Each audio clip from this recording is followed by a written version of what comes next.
Hello, ladies and gentlemen, and welcome to the MTGO Creator Showdown. We're back. It's the third month, but this time it is sealed. And joining me this week, well, we've got none only than my personal favourite friend in Magic the Gathering. It is Philippa Corona. How are you doing, Philippa? Hello, doing great. I'm so excited that we have some limited action this time. I'm a big fan of limited, so I'm very excited for today. Yeah, like I've known you for what, like 3-ish years now on a personal level, and you've always told me, oh, I wish we could do limited. I wish we could do a limited casting. I wish we could do... This is the day for it. We have got some of the best players in Magic the Gathering all going head to head all weekend long. So let's talk about what we're going to see. So a lot of your favorite content creators are all now currently live and have played the first 2 rounds of Magic the Gathering. They've had their pools, they've built their decks, and they're going head to head. We'll be joining in round number 3. This is a 6-round tournament. That is double elimination. That's simple. Get 2 losses, you can no longer play in this tournament. But it is sealed. So Philippa, talk to me. What is the format that is sealed? Sealed is a great format, so it's a limited format. You open 6 boosters and you can play with any cards from those boosters. You have to construct a deck that is a minimum of 40 cards and you can add any basic lands. And in this case, it's best of 3. So you play 3 games of Magic and yeah, that's the sealed format. This case is Bloomburrow. As you can see, we are ready with some magic ears from Bloomburrow and it's a very interesting deck. You can also sideboard your deck with any of the cards that you open, so it's a very fun format.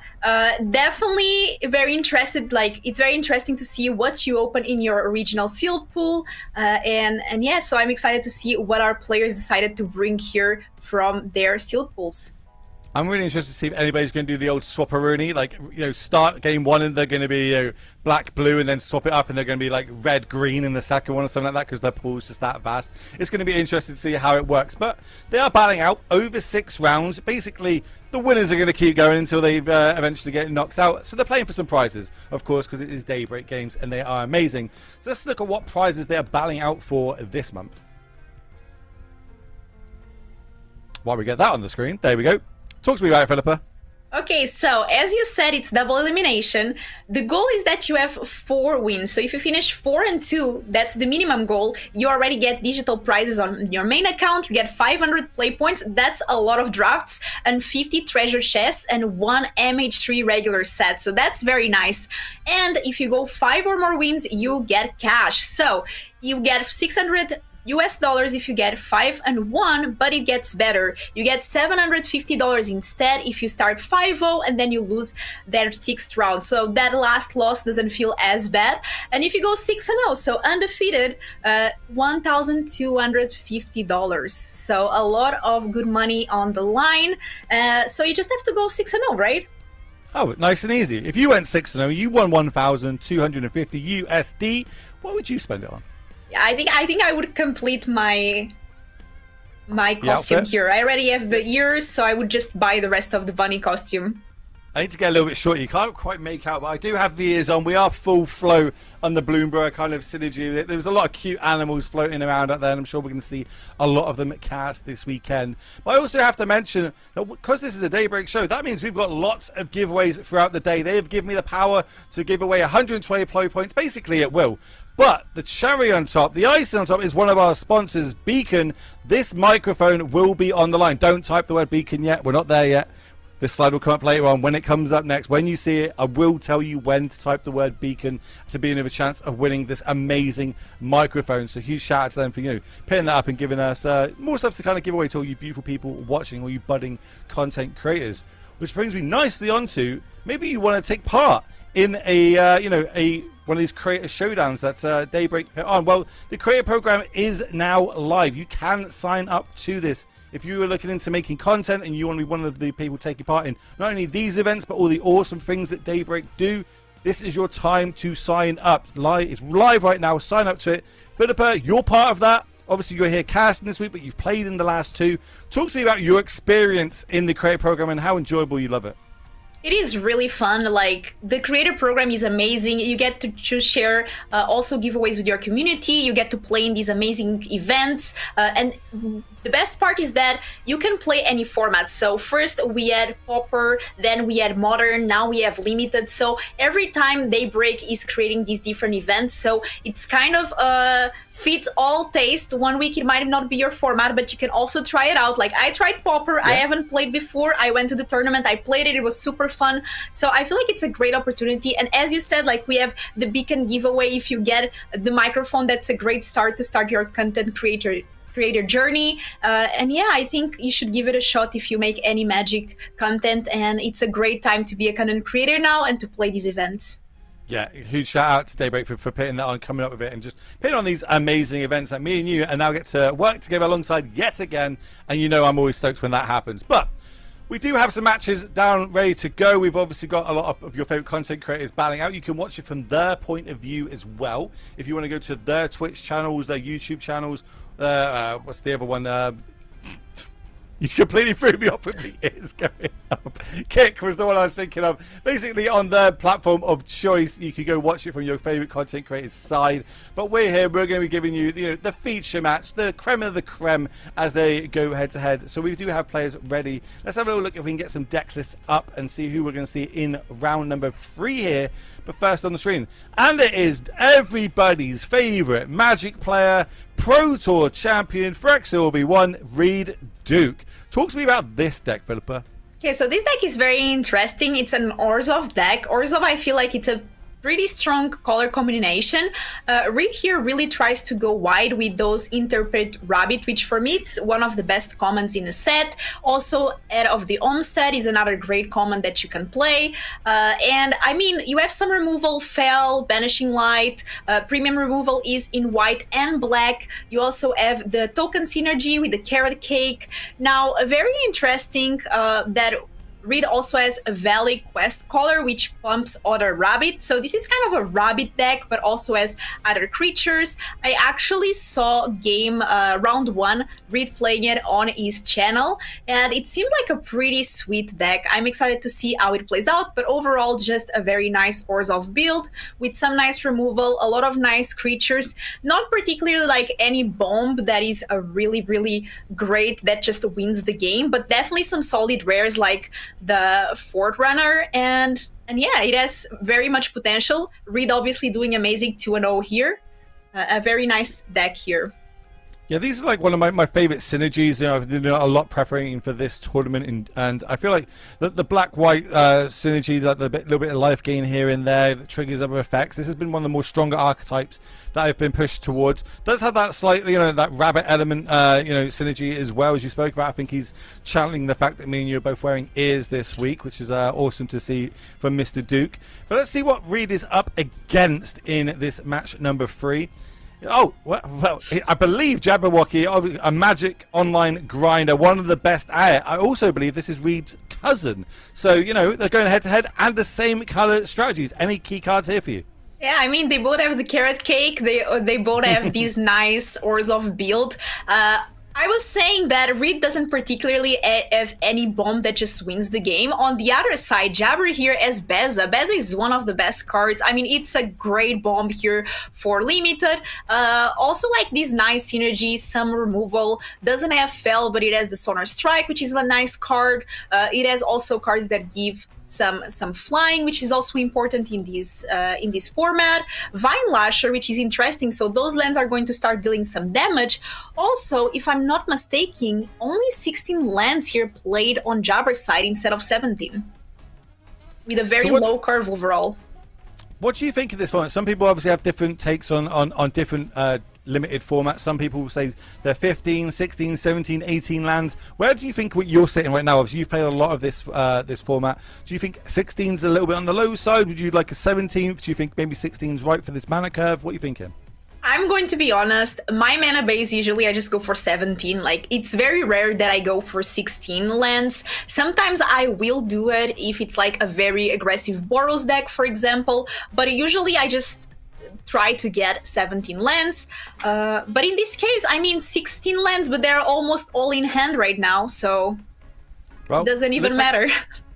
We're going to kick off the show today. Round number 3, MTGO Create a Showdown, Reed Duke versus Jabberwocky. Kind of a mirror match, even though, you know, it's completely random what they open in their boosters. Looking at these opening hands, Reed on the board first. Who do you think's got the stronger opener?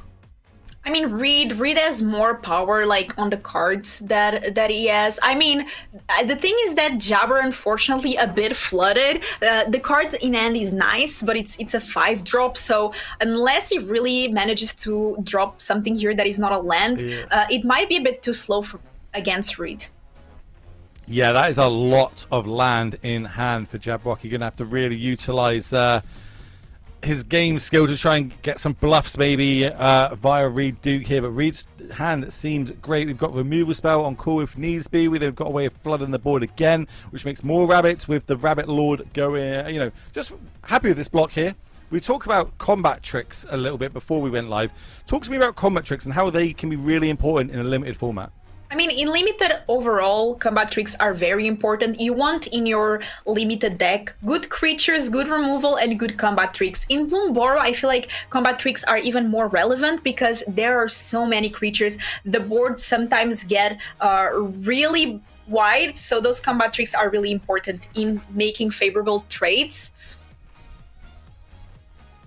It's going to be interesting to see how that plays out in this. Also, I'm interested just in this match in general right now is both these players are going to have huge respect for each other, right? They are two of the best to have ever played the game of Magic, and definitely Magic Online.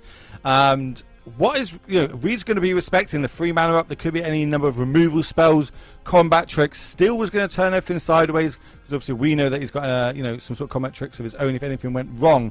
But because the damage went through and there was no blocks, does that give any signs to Reed that maybe there's a little bit of weakness going on in Jabberwocky's side?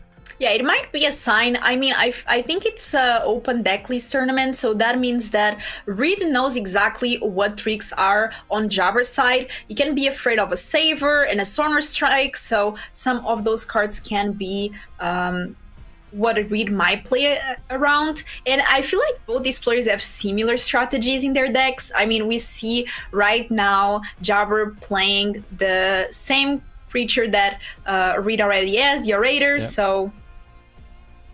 And that card's quite good. Like, you know, it's a bear at the end of the day. It's a 2/2 for 2, but has a little bit of extra text. Once it's in the graveyard, you can exile it, return a card from your graveyard.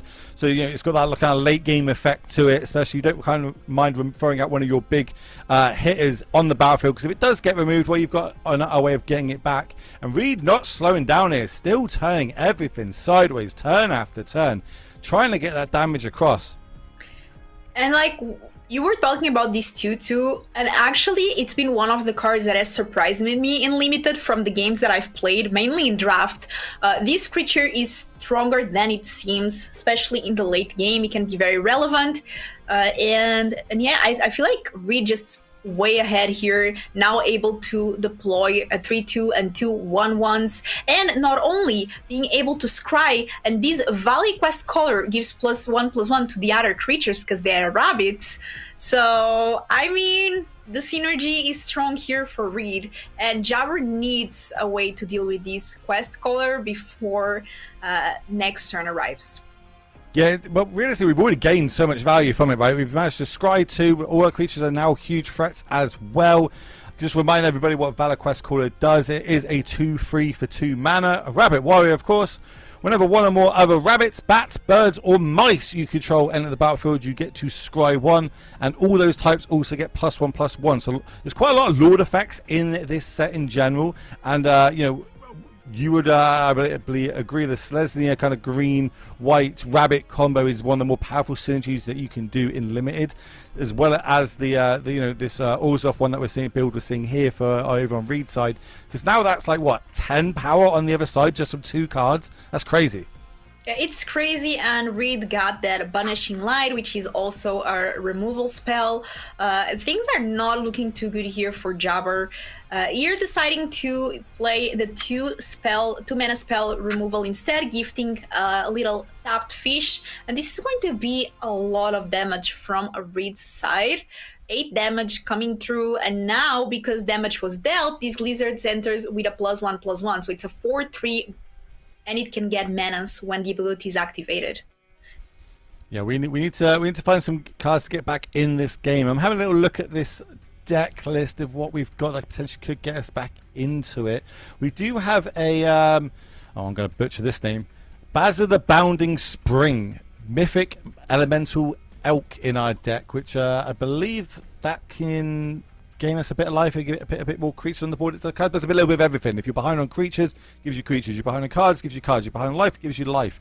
Really would like to find that top deck right now from Jabberwocky, but pass it back to Reed. Find Banishing, or no, already had Banishing Light in hand, but does find one of his big bombs.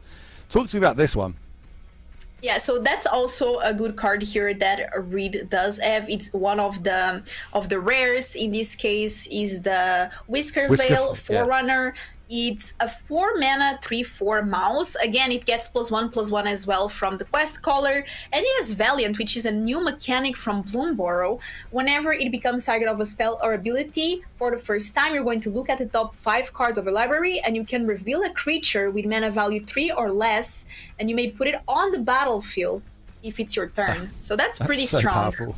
So powerful, especially in a limited format where, you know, combat tricks are essential. You're going to have quite a good number of them in your deck, so you'll be able to trigger this more often than not. We've got Reed Duke, Mr. Reed Rabbit, as some people call him, turning all these rabbits sideways. Do you have the removal spell, though? This is one of the more premium ones. No life is going to get gained for it because we don't control a bat, only a fish. But we do drop to 2 with nothing on the battlefield and very little in hand. Needs to be a good top deck. Not even. I don't know, like, if it's not Beza or a way to gain life, this is done, because that card there, the Nocturne on Reed's side, I think it drains for 2, so that would be just enough to finish the game. Good spot. Well, also one of the premium removal spells in the set, just drawn off the top there for Reed as well. It must be nice to be the Duke. Fell 2 mana instant. Doesn't need 2 mana sorcery, sorry, to destroy target creature. Doesn't need to do that. Can just turn everything sideways, make Jabberwocky have it, and if he does have it, then we can finish him off like you said. So we do have this. We're gonna flicker effect here. Gift was promised, so we're gonna see a little fishy coming along. Talk to me about all the different types of gifts that are in this set. So you can give different types of things. You can gift a card, that means that your opponent does draw a card before the spell resolve. You can gift a food. You can gift a tapped fish. And it really depends on the spell. Some spells are worth it, some spells are not, but it's very situational, so it's very nice that you get to choose if you give the gift or not. So obviously, if your opponent needs some life, giving a food is not great, right? But if your opponent has so much life and you just want to get more value, then you can give a food ahead. So it really depends on the situation. Again, same with the cards. If your opponent already has so many cards, maybe like 1 extra is fine. But if your opponent really wants a top deck and they can get something that gets them out of the game, you don't want to be the person giving them that card. So it really depends on the situation of the game. I really like both decks. I think they have a seamless strategy, and I really like the approach of going Orzhov in sealed. I feel like black has a lot of strong removal, and I feel like both players were really smart of not thinking just Selesnya is rabbits, and Orzhov is bats, and Rakdos is lizards. And if you see, Reed is playing with mouses, with rabbits, with lizards, and in this case, just really playing with the good cards of the deck, and it's really paying off. What do you think makes a good card in Limited? Well, a good card is a card that in Limited, value is really important, obviously. So a card that makes your opponent have 2 for 1, your spell, it's a good card. Removal is really good overall. I feel like it's really strong in this set in particular. And I mean, Offspring is one of those, right? Because as I said, the 2 for 1 is very important. Offspring is like having 2 cards in one, and it's also flexible depending if you want to play it in the early game without the Offspring, or if you want to save it for later game and pay the Offspring costs. So those usually are really good in Limited. So you, just in case anyone's tuning in, maybe this is the first time they're kind of watching Magic for a little bit, or maybe some people just trying to get into the game a little bit more competitively. When you say 2 for 1, just break me down. What do you mean by the saying 2 for 1? I want a 2 for 1 my opponent.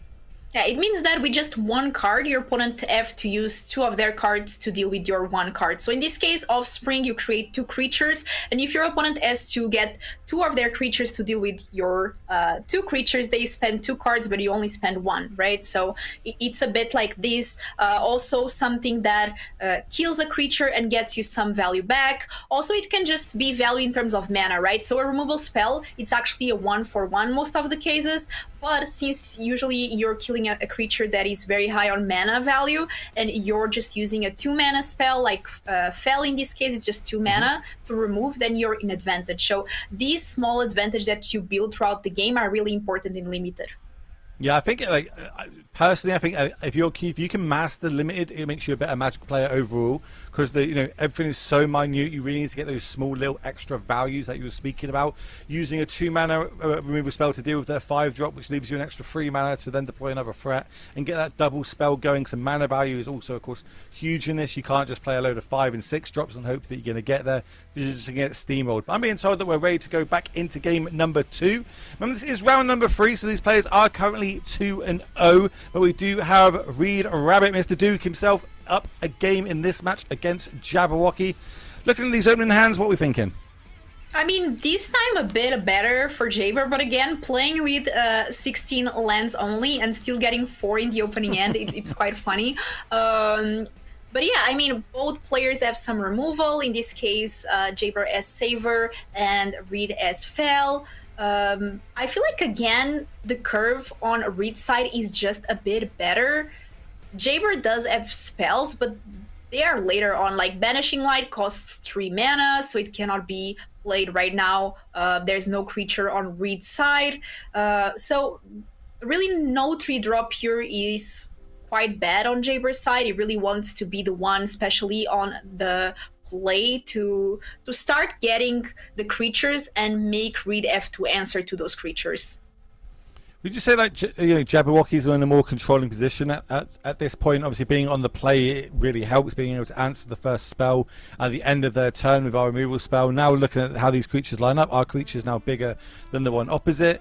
We do end up deploying our big rare though, and having a little look, we don't have ways to target in our hand and kind of trigger that really, really powerful ability. Yeah, luckily for Jaber, there's the Banishing Light that can deal with the 3-4.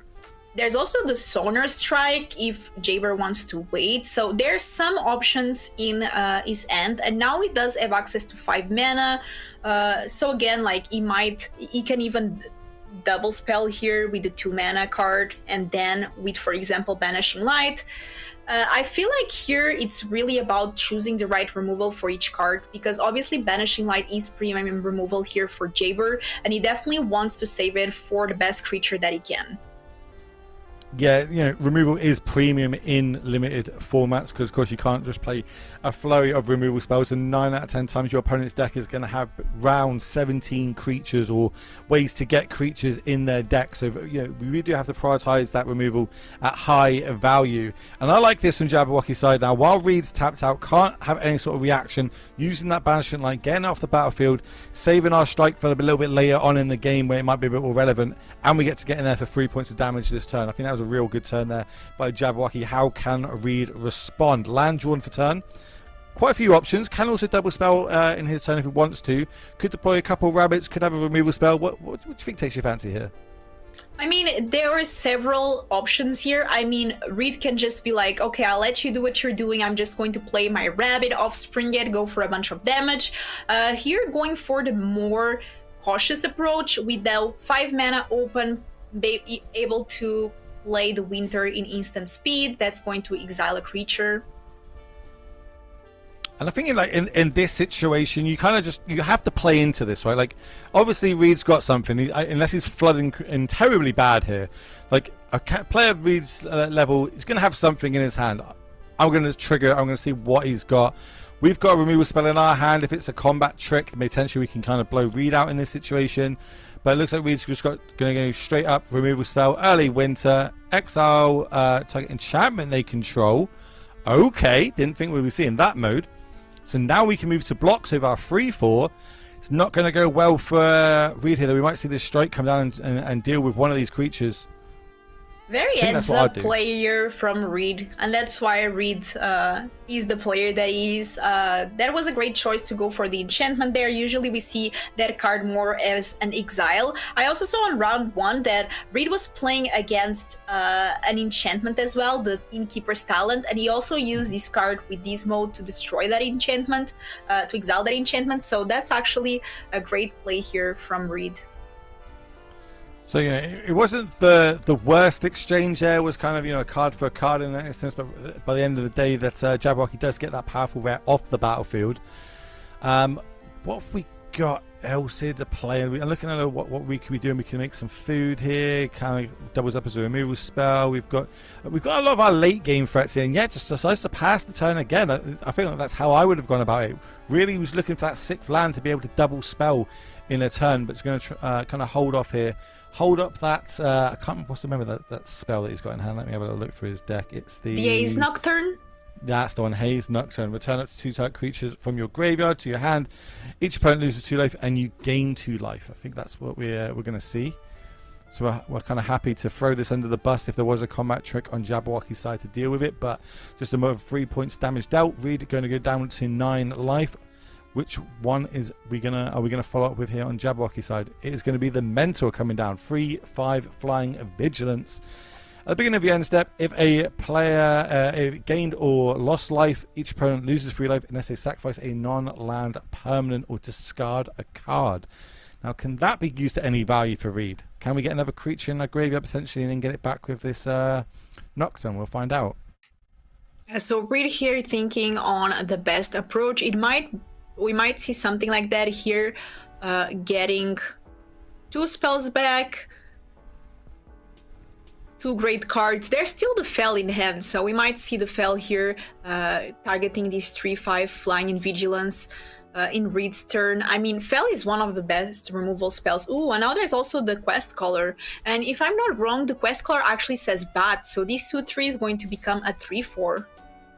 Yeah, yes, does say Bat and Bird on it as well. But more importantly, I'd say that it's a 2-drop. We can at least double spell this turn now, which Reed has been trying to do for so long, holding up turn after turn, just waiting for that 6th land drop so we can double spell. Being able to draw the Quest Caller there means that we can do removal spell into the Lord. Now there's no really good attacks on the other side, but Jabberwocky is just like, easy gamer, Banishing Light off the top. Banishing Light, a great card again. Removal being so good in this format, I feel. There were some formats where removal was not that great, especially the Murdered at Karlov Manor. Do you remember? Because of the ward and all the of your disguised creatures. So that time, like cards like Murder were not great, but in a format like Bloomburrow, we see cards like Banishing Light actually being very relevant. Yeah, Banishing Light, you know, throwback, been around in Magic for a long time, just a straight 3 mana Oblivion Ring for all the old boomers out there. Shout out to all the boomers in chat. Let me know if you're a boomer in the chat. Obviously now Banishing Light is like kind of the 2024 version, or I suppose it was 2018 or so when it first came out, when I'm sure chat will tell me if that's slightly wrong. But we're going to deploy another 3/3 flyer. An evasion is extremely powerful in limited, right? Like things like trample, first strike, flying. These keywords are more valuable in limited format than they are in even constructed formats. Yeah, I completely agree, especially flying and trample. Again, like flying in this set is really relevant. Here we are not seeing it because both players are playing creatures with flyer, so we're not seeing it as much. But against, for example, Selesnya, this can be very relevant, as usually the more rabbit decks that don't have as much bats or birds, they do tend to struggle, and Rakdos as well, they do tend to struggle and not have a lot of flyers. Trample can also be good against decks that go really wide. They create a bunch of 1/1s, so cards with Trample are also very good in Bloomburrow. I'm looking at both players' kind of decks here, trying to work out as we get into the mid to late game. The board state can get a little bit stale here. Like there's no good attacks here for Jabberwocky unless he wants to fire off that Banishing Light and get the flyer off the battlefield, which might just be the way to go, because then that is a 2-turn clock potentially to get Reed dead and getting to a match number 3, or might want to hold it up. I'm not entirely sure what the value of holding that up is, but it's got a couple of options here. But as I was mentioning, looking at the late game, looking at the decks, which one do you think is more favoured? Yeah, I mean, this banishing light needed to be used here. Like, this 3-4 is going to just go out of control because there's the rabbit on read side, the interpret rabbit. That's going to trigger the Valiant side of things. So, oh, and actually the banishing light goes for the flyer. So I think Jabber here just going completely like, okay, I'm just going to kill you with my flying spells. And it might work out because I'm not sure if Reed can find a solution for these or has enough on the crackback. Well, I like this. So we're gonna. It gets 7 points of damage across. Also forces Reed to just block and not trade any creatures. So Reed could double block here. It's not going to be great if he does, but I don't think he likes that block at all. But just taking 1 damage from the trigger from the attack from the assassin, plus the 6 in the air, it's going to drop him down to 4. Might have to kind of factor in on his turn using that food token just to try and stay alive for another turn and give himself another top deck. That artifact, it does double up as a removal spell, correct? I'm not don't see. Oh, I'm having a look at where it is in the sideboard. Yeah, I think it's 5 sack and do 5 damage, something along those lines. no, it destroy a permanent, I think. No land permanent. Oh, destroy, yeah. Yeah, destroy non-land permanent. So again, this has to be done at sorcery speed as well. So that is an option. If we hit like let's say a land, we could go removal spell and crack the food, get a fly off the battlefield, and gain a little bit more life. That would give us at least another turn or 2. So it should be interesting. But if anyone's going to do it, it is going to be Reed Duke or Jabberwocky. These are 2 of the best players in the game and 2 of the nicest players in the game. To have that, if you ever get to meet any of these 2 gentlemen, I highly recommend just walking up to them and having a good chat with them because they're so nice and I love watching them play. But it looks like Reed's toying with this double block here. Yeah, I mean, I really don't dislike it because at this point I feel like Reed really needs to find a way to stay alive. So I actually don't really dislike. So this is 6 damage right now from the birds. If Reed gains life, goes to 7. Oh. No, we're using that move, so we're going to fly it off the battlefield right now. We're getting 3 points of damage in.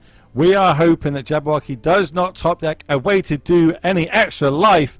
But how about Surveil 2, Draw 2, Lose 2 life? It's not target player, unfortunately, because obviously we could just target Reed. But we do find 2 great spells, and one of them has a nice little triggered ability whenever it does attack. So again, pressure on Reed to stay alive 1 more turn. Yeah, a lot of pressure here for Reed, and I mean, Reed does have great cards in hand. They just might not be enough. Oh, actually, a discard spell. So able to now discard that last card. So if we just no, because that's not enough. If we discard and gain 3 life, we go up to 4. We're dead on board. So I think Reed's gonna have to rely on this scry. And does that carrot cake also gain life? Yeah, it does. So if you pay 2 mana, you can sacrifice it. You make a 1/1. You gain 3 life, and you scry 1. And that can be done in instant speed as well. So this keeps us alive. That means we've got 6 life on the battlefield. So we can go up to 7. This trigger is going to force one of them to be cracked straight away. Gain 1, lose 1 on the stack from this Blade Assassin. In response, Reed's going to sacrifice. Make a 1/1 rabbit. Scry 1. Then gain 3 life. Does he like the card on top? No idea. Can't see the chat log.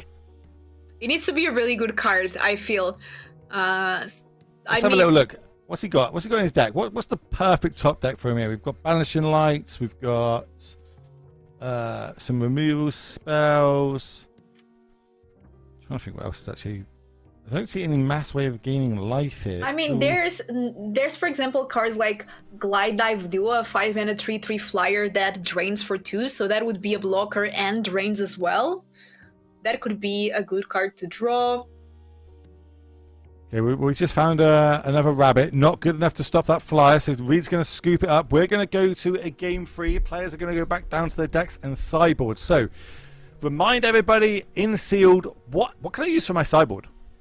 So there's a lot, like here, for example, we see the Banishing Light. So anything that says Destroy enchantment would be a valuable card.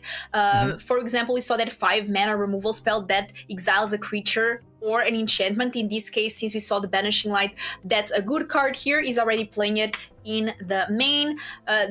That's mainly it. I mean, I actually saw that Reed Duke has in his deck Caretaker Talent. So that's the enchantment that does work very well with tokens, but Reed is not playing it in his deck. I don't know if he might think about bringing it from sideboard, but that's a very interesting card. And in my experience, a very strong card. Of course, you do need to have the token synergy, but I feel like Reed has a lot of tokens with the carrot cake and also with the 3/2 that makes 2/1s. So I would be excited to see this card play after sideboard.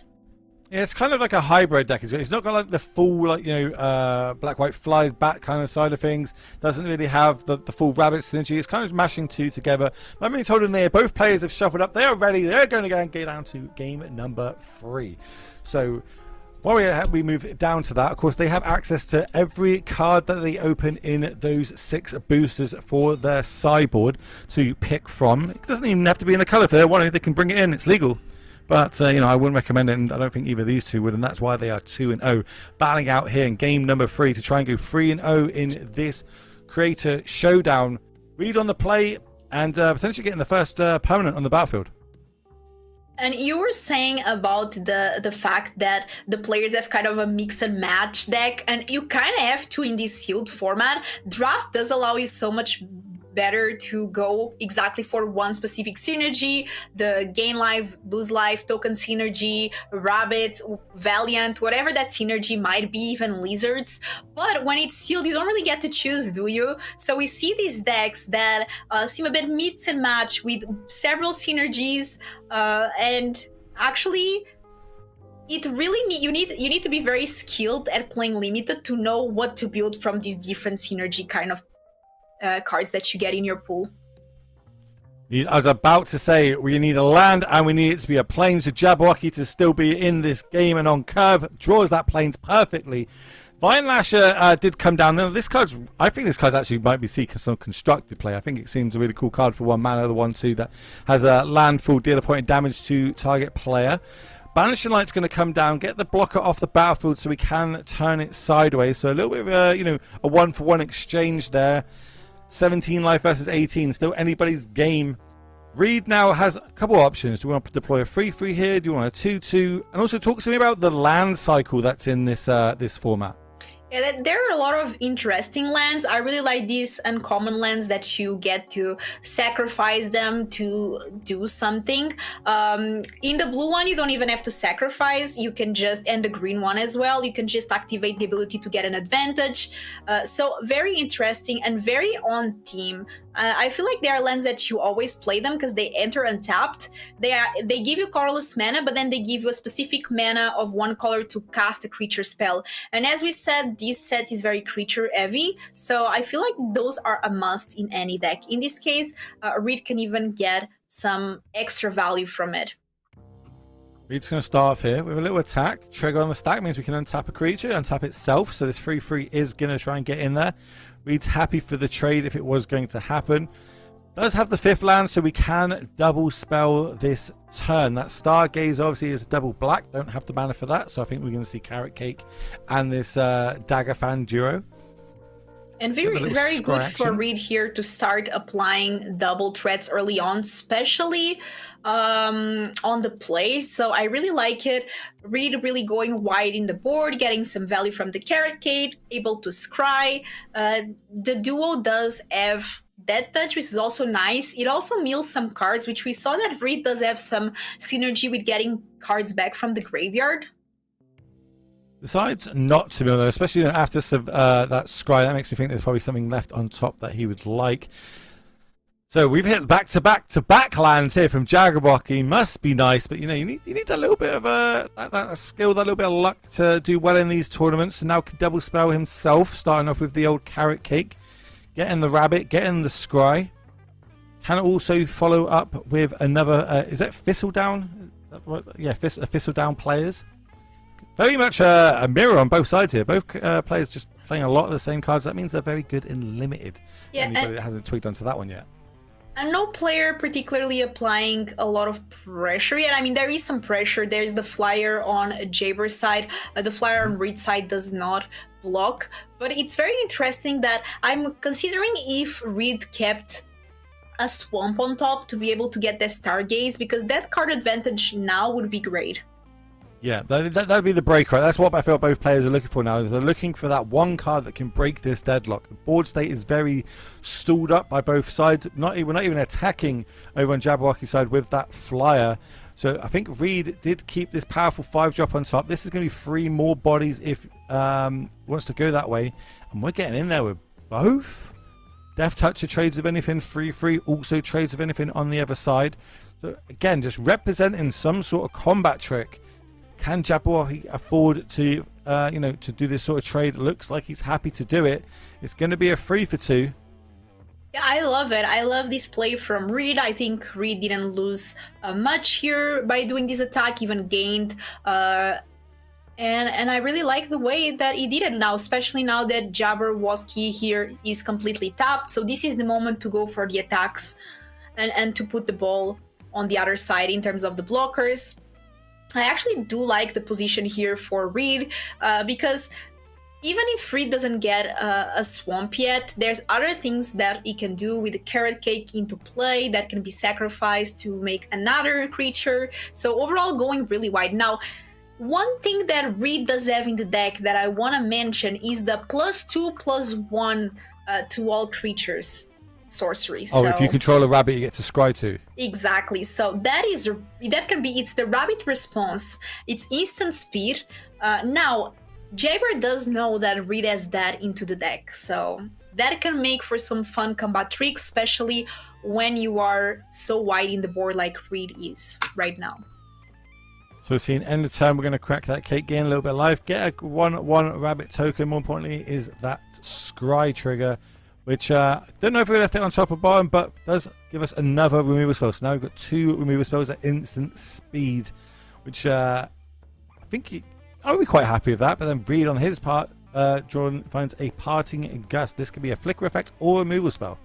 Yeah, I really like it as well as a flickering effect. So Reed here can attack. Jabber can block, and then if Jabber uses Savor as a combat trick, Reed can be like, okay, I'm just going to blink my creature. Yeah, I think Reed agrees. He's going to get in there for 3 points of damage. The trigger's not going to do much. Can give a creature with outflying +1/+1, but not relevant right now. Chooses to be with that rabbit token +1/+1. So Those now we're going to block. If I was Reed, I would just wait, obviously, because there's the parting gust. I would just wait. Like, let this trade happen. I have more creatures on the board. My opponent doesn't have anything, so let this happen. Now we see the Savor, and I think we might see the parting dust just blinking the 3/3 here. Why do you think Reed's happy with this trade? As in, like, without the combat trick side, is he happy to trade his 3/3 for Jabberwocky's 3/3? I think he wouldn't mind it, because Jabberwocky only has add 2 cards in hand. Also, like, doesn't have much on the board. If that 3/3 died, we would only have 1/1/1, so that would leave great attacks next for Reed. So I wouldn't think that it would be good for Reed, especially now with that card in hand. We saw how great it was to blink. It's very versatile. And I feel like Reed knew there's something. There's a removal spell, and he was waiting to take advantage as he did. So I really like this card. It's really versatile. The blinking effect is really nice. It also denied food from Jabber, which can be very relevant here. Well, find a removal spell of our own over on Reed's side. So both players now with a plethora of removal spells. I think Reed's just going to fire it off like straight away, targeting the flyer on the other side, which means it would clear the way for basically him to have a full attack with everything if he chooses to go that route. I mean, I love Reed's position. There's the early winter that can take care of the flyer. That's right, but still, both players have 1 card. We know that Reed's card is Stargaze is great. Reed does need a swamp, but even if Reed doesn't get a swamp, he can still crack the land to try to find another rabbit, for example. It's that tooth one that you were speaking about, right? Like we were able to deploy one spell that generated 3 creatures, which we're now gaining the advantage for. One card has already been used to get that card off the battlefield, but now the follow-up to it is these extra 2/1/1s. And without any blockers on the other side, we are free to just keep turning these sideways. Only at 10 life here for Jabberwocky. Might think we have got to fire off this removal spell now, and we do. Strike comes down, 4 damage to target attacking creature. We're going to go to 7, and then the follow-up play being a 3/3, which has the ETB. Lose 2, gain 2 is a great top deck for Reduke. Yeah, I feel like Jabber needs Beza here right now. We didn't see the card in That's any not of it. the games. By the way, I have to say, Jabber, I don't know if you're watching these or if you will watch this, but I feel so bad for you. Jabber Ed has 16 lands in his deck. 16 lands. Lad, So flooded twice, Yeah. kept a 2 lander in game number 3, and still ended up flooded out. and did not get Beza the Bounding Spring, which is the bomb in the deck. Didn't saw it one single time. So I feel bad there. Reed did play really well. Both of them played really well. It's not easy to play when your opponent is just leaving all their mana open, and you know there's so many tricks, so many removal spells, but I feel like they both managed it really well. In the end of the day, Jabber needed to find something, and he was not quite fortunate to get it. It happens, right? That's Magic the Gathering. They've played against each other multiple times in the vast amount of years that they've been playing. I would love to know what the overall record of it is. I know that they're keeping that record. You know, you are, especially when it's, you know, in the family and you're like, okay, well, I'm 6-2 up, or probably in their case 60-20 up or something along those lines. They must have played a vast variety. But I can look at a little look.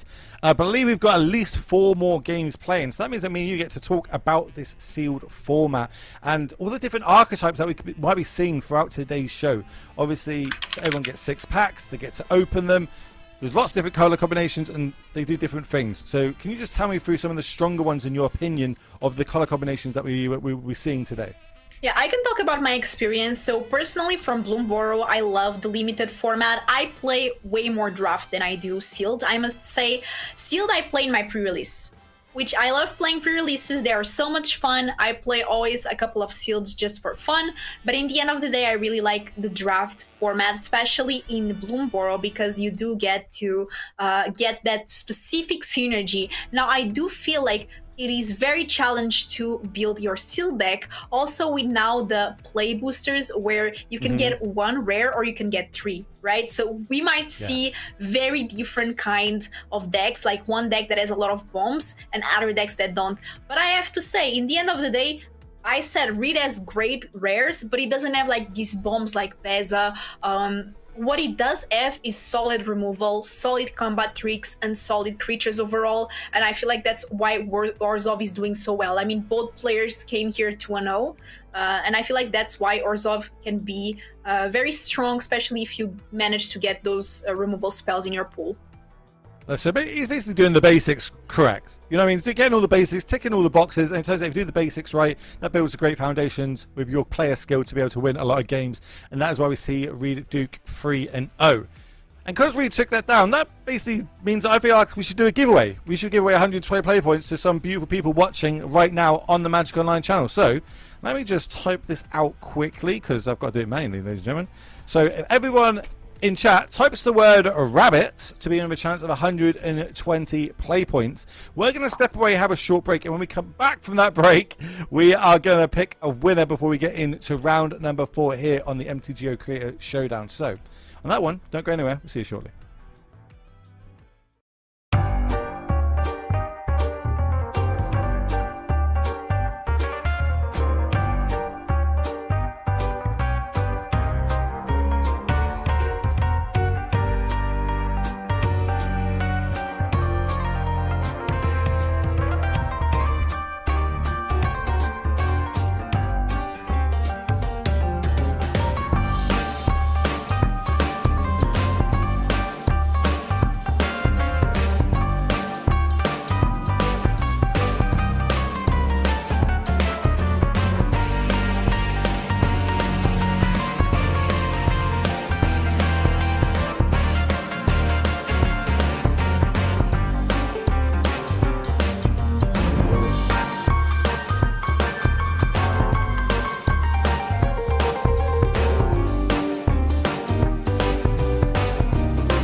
And we are back, ladies and gentlemen, in the MTGO Creator Showdown, where we're bringing you 64 of your favorite content creators going head-to-head, 6 rounds, double elimination.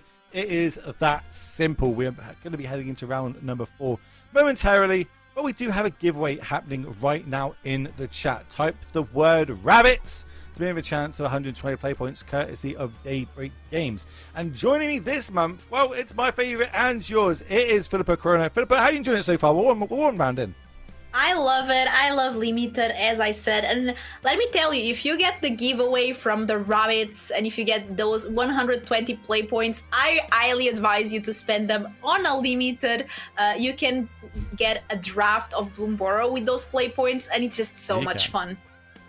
Did not pay her to say that. Just putting it out there. That is all of Philippa's back. Definitely not get a bonus every time she mentions that. But there's obviously loads happening on MTGO right now. We've got the feeder leagues as well for the Vintage Cube. I know a bunch of people are really excited about that. Obviously joining the Creator Showdown itself, taking part in these events. Well, that's open as well. So all you budding content creators out there right now, you think, I could do a little bit of that. I'd like to go against Reed Duke in one of these tournaments. Well, you can do it. You can sign up right now. Sign up. If you get accepted for the career program, you get a bunch of benefits. And one of them is taking part in these events, going head-to-head against your favorite MTG personalities. So, we mentioned it's limited this month. Obviously, it changes every month. Last month, we had Modern. The month before that, we had Pauper.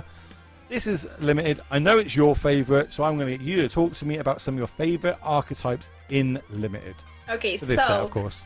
In draft, I feel like the archetypes are much more specific than in limited. In limited, you cannot really go for the archetype all the time. Sometimes it does work out, but sometimes you have to mix and match, as you said before. But in draft, you can actually go like full-on lizards. You can all go full-on frogs. You can go full-on... I want to see frogs. Like, that's the thing. Frogs are so strong in limited. In draft, especially, the blinking effect of the frogs, just getting like those enter the battlefield effects over and over again, it's just value. Yeah, they're like a Blue Mage's dream. It is just so much value, disruption, bounce, flicker, draw more cards, outvalue my opponent, combat tricks galore. They go to pump it, you flicker it out. Yeah, like, I have lost so much to that. Talk to me about the good Gari synergy, the forage one, so to speak, which is very on par with wildlife creatures. But forage, I have been beaten up by that mechanic so much in this limited format. Talk to me about it. So I feel like, especially in draft, you don't really get past you really sometimes get past Golgari cards because people really go high on Burrows. They really like to draft Selesnya. So sometimes you get the Golgari synergy with the food sliding by. And there's a lot of ways to get this strong forage mechanic. My favorite way is, for example, if you have the 3 mana artifact that gives you a land, then you can forage. You sacrifice it because it's a food, and then when you sacrifice it, you get yet again another land. So you get value from forage, and then you get the value from also sacrificing it, which is pretty nice. It works really well. So forage can be really strong if your deck is built around it. Now, if your deck is not built around it, it is not great. I mean, we've seen Forage do so much already, with the little bit of life gain that we saw in the last game where we saw Reed versus Jabberwocky. So because this is a sealed and we don't really have that much power to manipulate our deck like we do in draft formats, we're not just cutting off certain colors of our opponent. We get what we opened. It is kind of luck of the pool at the end of the day.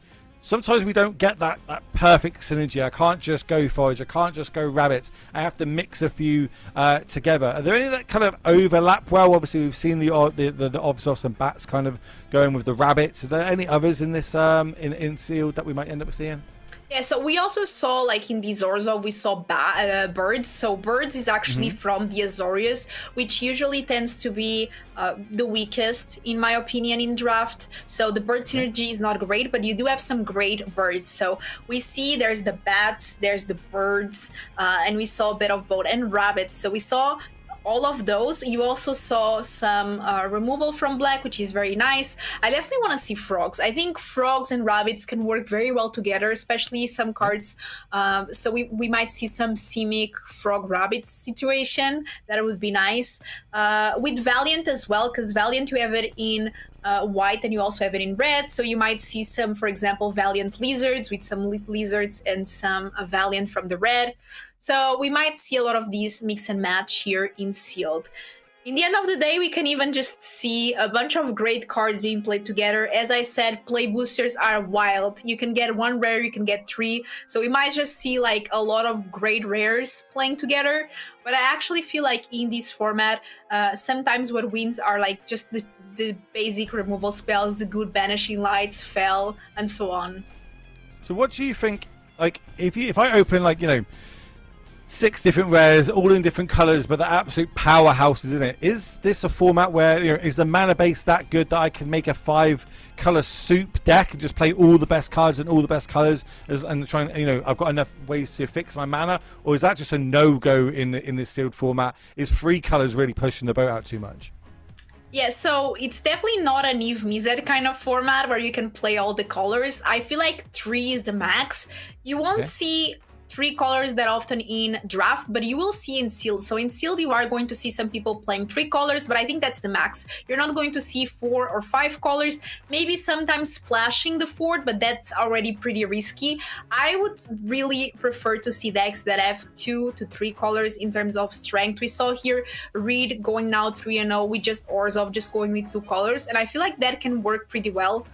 Some of the spells also are like hybrid color, like we saw the 5 mana rabbit that makes other rabbits, so that can really allow you to just go 2 colors, grabbing those spells from other colors that you can actually use your color. Why is it though? Why in this sealed format? Why can't I go 5 color? Why is 3 basically the max that I can go? What's the restrictions? What's stopping me from going that? I mean, you do have some mana fixing. You have Fable Passage, but that's obviously a rare. You do have the land that enters tapped, and you can choose a color, but you don't have those lands that can give you 2 types of mana. And I think that's the main thing that you want to do when you want to go multiple colors.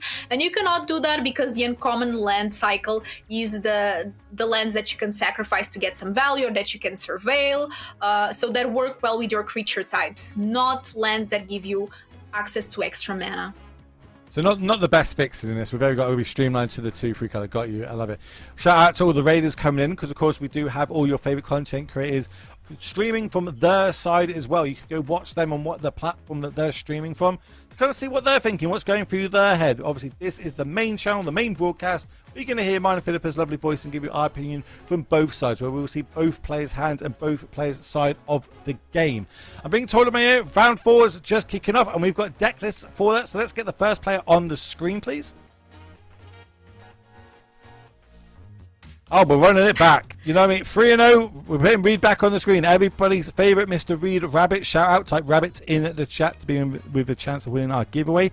We've seen this deck. Talk to me about the standout cards in it, Philippa. So we do have the Forerunner, which is a nice little rare that Reed has here, but I feel like the key cards are making a lot of tokens with cards like Carrot Cake. We also have the Head of the Homestead, the Interpret Rabbit, and then you can get value out of that with cards like Valley Quest Caller that gives your rabbits +1/+1, so that works pretty well there. Also a lot of removal, so we have the Fell, we have the Banishing Light.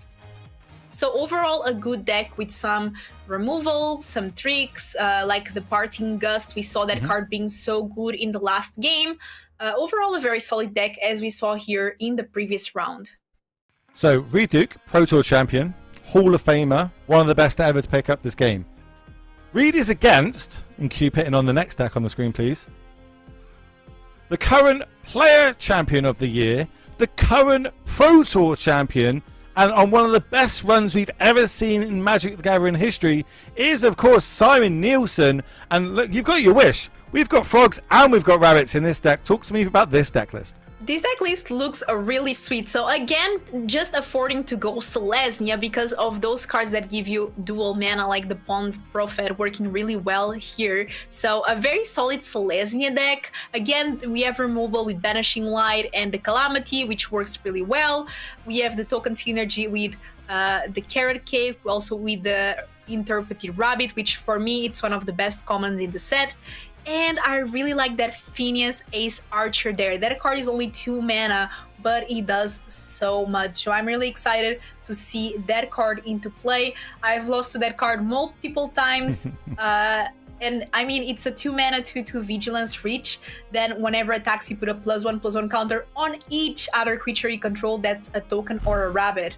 And then if creatures you control have a total power of 10 or greater, you draw a card. So Phineas cannot survive because that card is wild. I'm looking at the curve of a lot of these decks. Is there something specific I should be doing when I'm building my decks? Like, I can see quite a few 2-ofs. It looks like players are more focusing on 2-ofs, 2-drops than they are 3-drops. Is that key in this limited format? I feel like 2-drops are very good in limited, especially in this format, because it allows you to then start double spelling. And I really like Simon's deck here, also with some frogs, as you said. The Trigger Duo, I feel like it's an underrated card. That card has won me so many games. Well, we are kicking off this. This is game number 1, round number 4.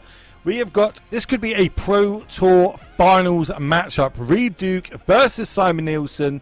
Oh, it looks like actually Simon looks like it's a 2-1. Maybe we got paired down in this matchup. Interested to see how that's going to pan out. But, that means one more loss for Simon. He is out of this tournament. Weird to say that because the man never loses when I see him on camera. He's extremely, extremely good. But is up against, as I mentioned, Hall of Famer and one of the best in the biz in Reed Duke. But now has double carrot cake. Very greedy. Very greedy. I love it. I mean, Simon going here very wide because he does have the Trigger Duo. That card works really well with whiteboards because it's going to give a creature +X/+X vigilance and trample, where X is the number of creatures you control. So that works perfectly with these carrot cakes and all the rabbits going around. Yeah, that's pretty sick. Everybody's just joining. Remember that we do have a giveaway happening right now. Type the words rabbits in chat. The next rabbit that hits the battlefield, that is when I'm going to pick a winner. So the next rabbit that is cast in this match, I will pick the winner of the giveaway, and you'll be 120 play points better off. Passes it back to Reed. Ready. I think the second I say it, rabbit on the stack, rabbit ends the battlefield, and I pick a winner. Congratulations to Ancient Hangover. Please DM me on Twitch, and I shall make sure a code goes to you. As more importantly, now there's 2 2/2s getting turned sideways for Simon, and it's going to start getting that damage on the board. Reed drops to 15. I love it. I love Simon position here.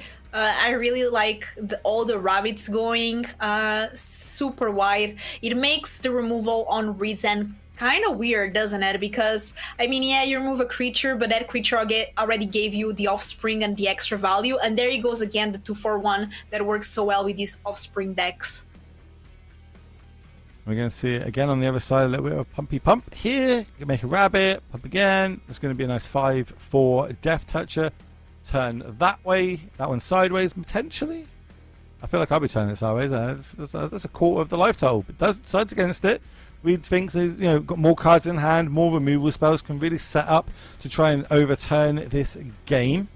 It's going to be on Simon now to see if he can kind of get across the line. No trample, so the duo's not going to be at its best in this situation. We'd really like to put that on a creature with trample or potentially it does flying. give creature you control vigilance and gets, oh yeah, so it definitely missing trample there. Yeah, we spoke about how keywords are so good in limited formats, and that is why. But we're going to put it on the battlefield anyway. It does come with a 3/4 body nonetheless, and also turns one of these 1/1 tokens into a tradable / must block, because it's a 6/6. Must block might be a bit too thing, but taking 6 points of damage is not what Reed wants to do. He doesn't really want to trade any of his resources for it, so we might just see him take the 6 here, take the trade, take the 6 where he can get it. Philippa, tell me a creature type in this limited format that you are a fan of. I mean, I love frogs. I love rabbits. Okay, chat. Type the word frog in chat to be in a chance to give away. Next frog that is cast, we will pick a winner, but only when the frog is cast. If there's no frogs cast until, for the rest of the tournament, well, guess what? Blame Philippa. I chose one that is not the most played, but I think it should be fine.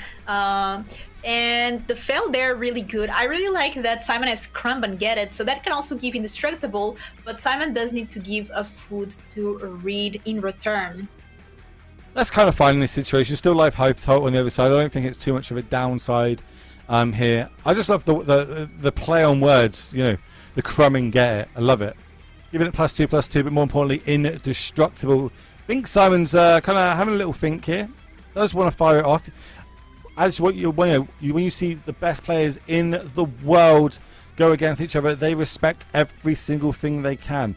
Normally, both of these players will be testing the limited format ready for a Pro Tour, but we don't actually have one of those for a long time. I think Worlds is the next event, and I don't think this is even going to be the draft format for it. So it'd be interesting to see how much time they put into this limited format. Maybe they're testing it out here live on the MTGO Creator Showdown. And I really like the forage mechanic here. So what Simon can do is use the carrot cake, and he's going to make 1/1 and scry because he sacrificed the carrot cake. So that works pretty well in the forage mechanic, and then getting a permanent back from the graveyard. I really like the card here, worked pretty well. Reed is going to have to trade again, going down on resources. This 3/3 is really got the weight of the world on its shoulders. Another land drawn for Reed in the form of a swamp. Has the option of 2 removal spells, early winter and banishing light, as well as a food token. Doesn't have any good attacks. It'll be interesting to see what. I think he's looking at that land card there, the village. What does the village do? Well, I mean, now we are going to look at the top 6 cards of a library. You can reveal a bat, bird, mouse, or rabbit, and then you can put it in your hand. So it's one of those lands that you can sacrifice to get some value. It works really well here. I mean, but it's not exactly what Reed would really want to be doing. Those removal spells that he has in hand are amazing, but Simon is just going wide, so it doesn't really matter. Yeah, you don't really want a 1-for-1 a token, right? Like that's just not good value, not unless you've got some sort of flicker effect for, the banishing light. So decides to dig it a bit deeper, find the Bat Cleric, put it on the battlefield. Now it's a good blocker that can also gain us life a little bit more. Has evasion in the form of flying. Simon's got, I think, maybe Reed's struggling a little bit because the fact that he had to kind of dig a little bit in his deck with that land. Yeah, and I mean, Simon does have the 2/4 reach, so even as a creature against the evasion that Reed is trying to get, there's the carrot cake that still allows to get those scrying, one more creature, there's the tree guard doing hand, so a lot of value overall for Simon here. Has Simon got any Anthem effects? Does have a rabbit response, I can see in the main. See if he's got anything else that can pump the team in a 1-er. I think we've got the Ace Archer can do the same.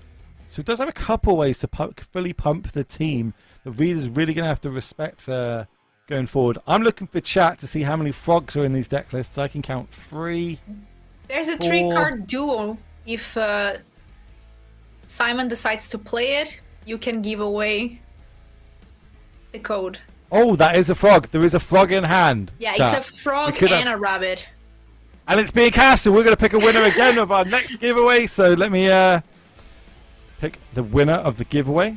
So congratulations. If you see your name, please reach out to me in a whisper form on Twitch, and I will get another code to you. Yeah, I mean, if you want, that's 2 for 2. Get it.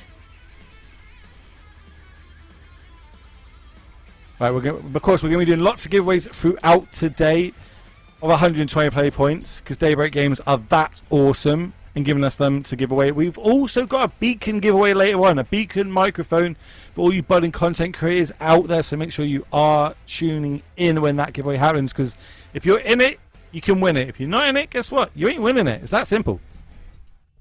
A few more rabbits in the battlefield. Yeah, Reedy's like, okay, I mean, I cannot just spend my turn playing one removal spell. I'm going to play more creatures, start attacking with my flyer to gain some life, and just hope for the best. But Reed is at 7, can crack the food, that will gain 3 life. We know there's a banishing light. Ooh, oh, there's a rabbit response now. This card is going to give creatures you control +2/+1 until the end of the turn. And if you control a rabbit, which Simon does, you can even scry too, but I think this is going to be the end. This is exactly what Simon wants to be doing, right? Like, he's been building the whole game up to this point, getting as many creatures on the battlefield as he can. Doesn't matter if they're tokens, so he can play some sort of big Anthem effect like this. With these blocks, that is going to be that's 7, 8 damage plus another 8. So this is 16 points of damage. We're going to force Reed to gain this life up to 10, but it is not going to be good enough because in response, rabbit response. Oh, I missed the pun there. I could have got a better response there, can I? In rabbit response comes the win here for Simon Nielsen, and is going to be up 1 game against Reed Duke. Turns out Pro Tour champion versus Pro Tour champion. Simon's just can't lose. I told you. It's almost like I've never seen him lose. I'm trying to remember the last time I saw him actually lose a game of Magic, and I can't even remember that far back. My memory's not that good. He is that good. That's how crazy that man is at the game of Magic the Gathering. But let's talk about his deck. This is the one you wanted to see. You wanted to see a synergy of rabbits and frogs.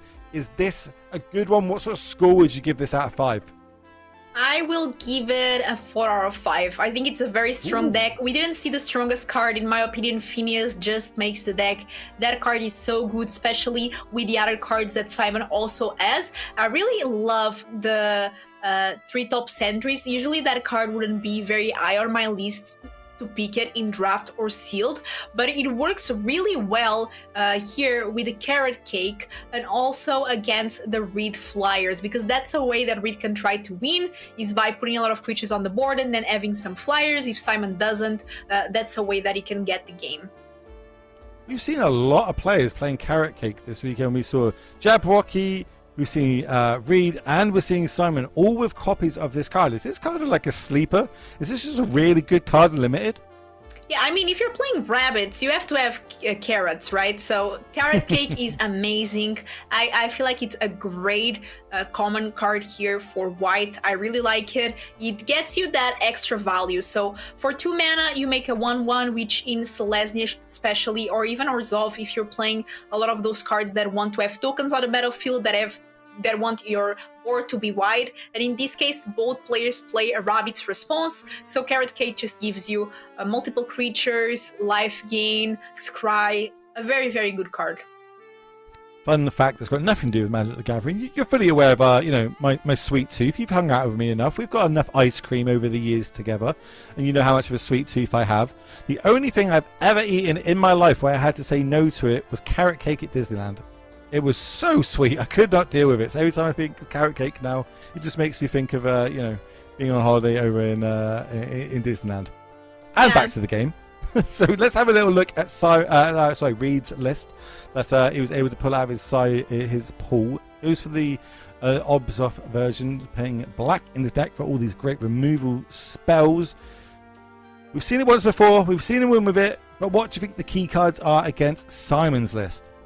So I am thinking that some of the cards are actually not that great. Like a 5 mana removal, yes, it can be very good against some decks, but against Simon that is just playing a bunch of small creatures, that is not the best thing you can do. Same with Stargaze. Like Stargaze is a great card, but if you're playing against an opponent that is very aggressive and is trying to build a lot of board presence early on in the game, it's not the best card to have. On the other end, I really like the flyers, because despite Simon having 1 reach, I think that's it. There's no other flyer card, so well, that can be the ready. way. They've done the sideboarding or little of. They no 1-drops, but Reed is on the play here for game 2 and draws probably the best 2-drop that he has in his deck, in the first of a Quest Caller. Yeah, Quest Caller is great, but at the same time, Simon also has a great 2-drop, the Keen Eye Curated. Just for 2 mana, a 3/3, that seems already good, but then you can start exiling cards from the graveyard, and we know that against Reed, that actually can be impactful, because Reed does have some ways to get things back from the grave.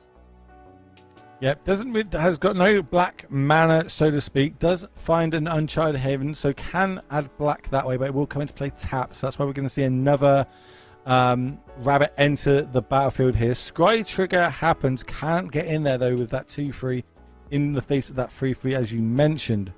Over on Simon's side, with Plains for the turn. A couple of options this turn if he wants to go about it. And I like this. I like just playing the 2/2. Bear in mind, it's a free 2 for 2. Absolutely incredible value and stats, but also able to hold up this crumb and get it in case any shenanigans are to happen over on Reed's side, now that he has access to that black mana, and finds a second one in the form of a swamp.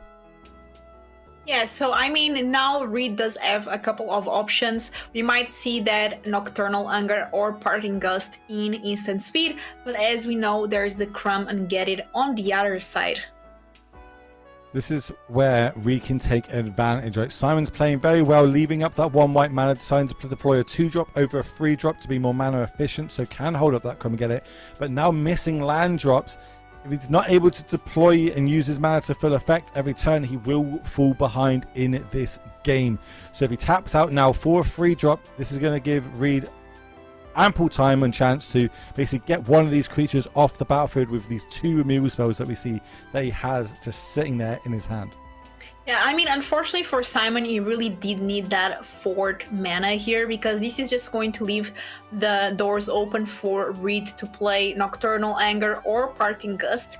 Parting Gust can actually be more beneficial later on in the game, not only because it's less mana, but also because it exiles. So that works against the Come and Get It, that gives Indestructible. Which one of these creatures do you think we want off the battlefield? They're all pretty good. I think it's the rare one, the 3/3. Yep, looks like Reed agrees with you. Does give him a nice little gift because Reed is a absolute amazing gentleman. Draws the free power, a free drop as well, which is perfect for this turn 5, which means we can play the player while holding up this Parting Gust. Yeah, so things are actually looking pretty good here for Reed. If Simon does draw a land, things can still go his way because he does have a lot of good cards in hand. But we need something like a land, especially with Reed having that Parting Gust. I think he's going to go to combat first and kind of see what happens over on Simon's side, which I believe... Whoa, okay, I was not expecting this. And Simon says, show me what you got, Mr. Duke. And what Duke does have is obviously that Parting Gust. Talk to me about the modes of it.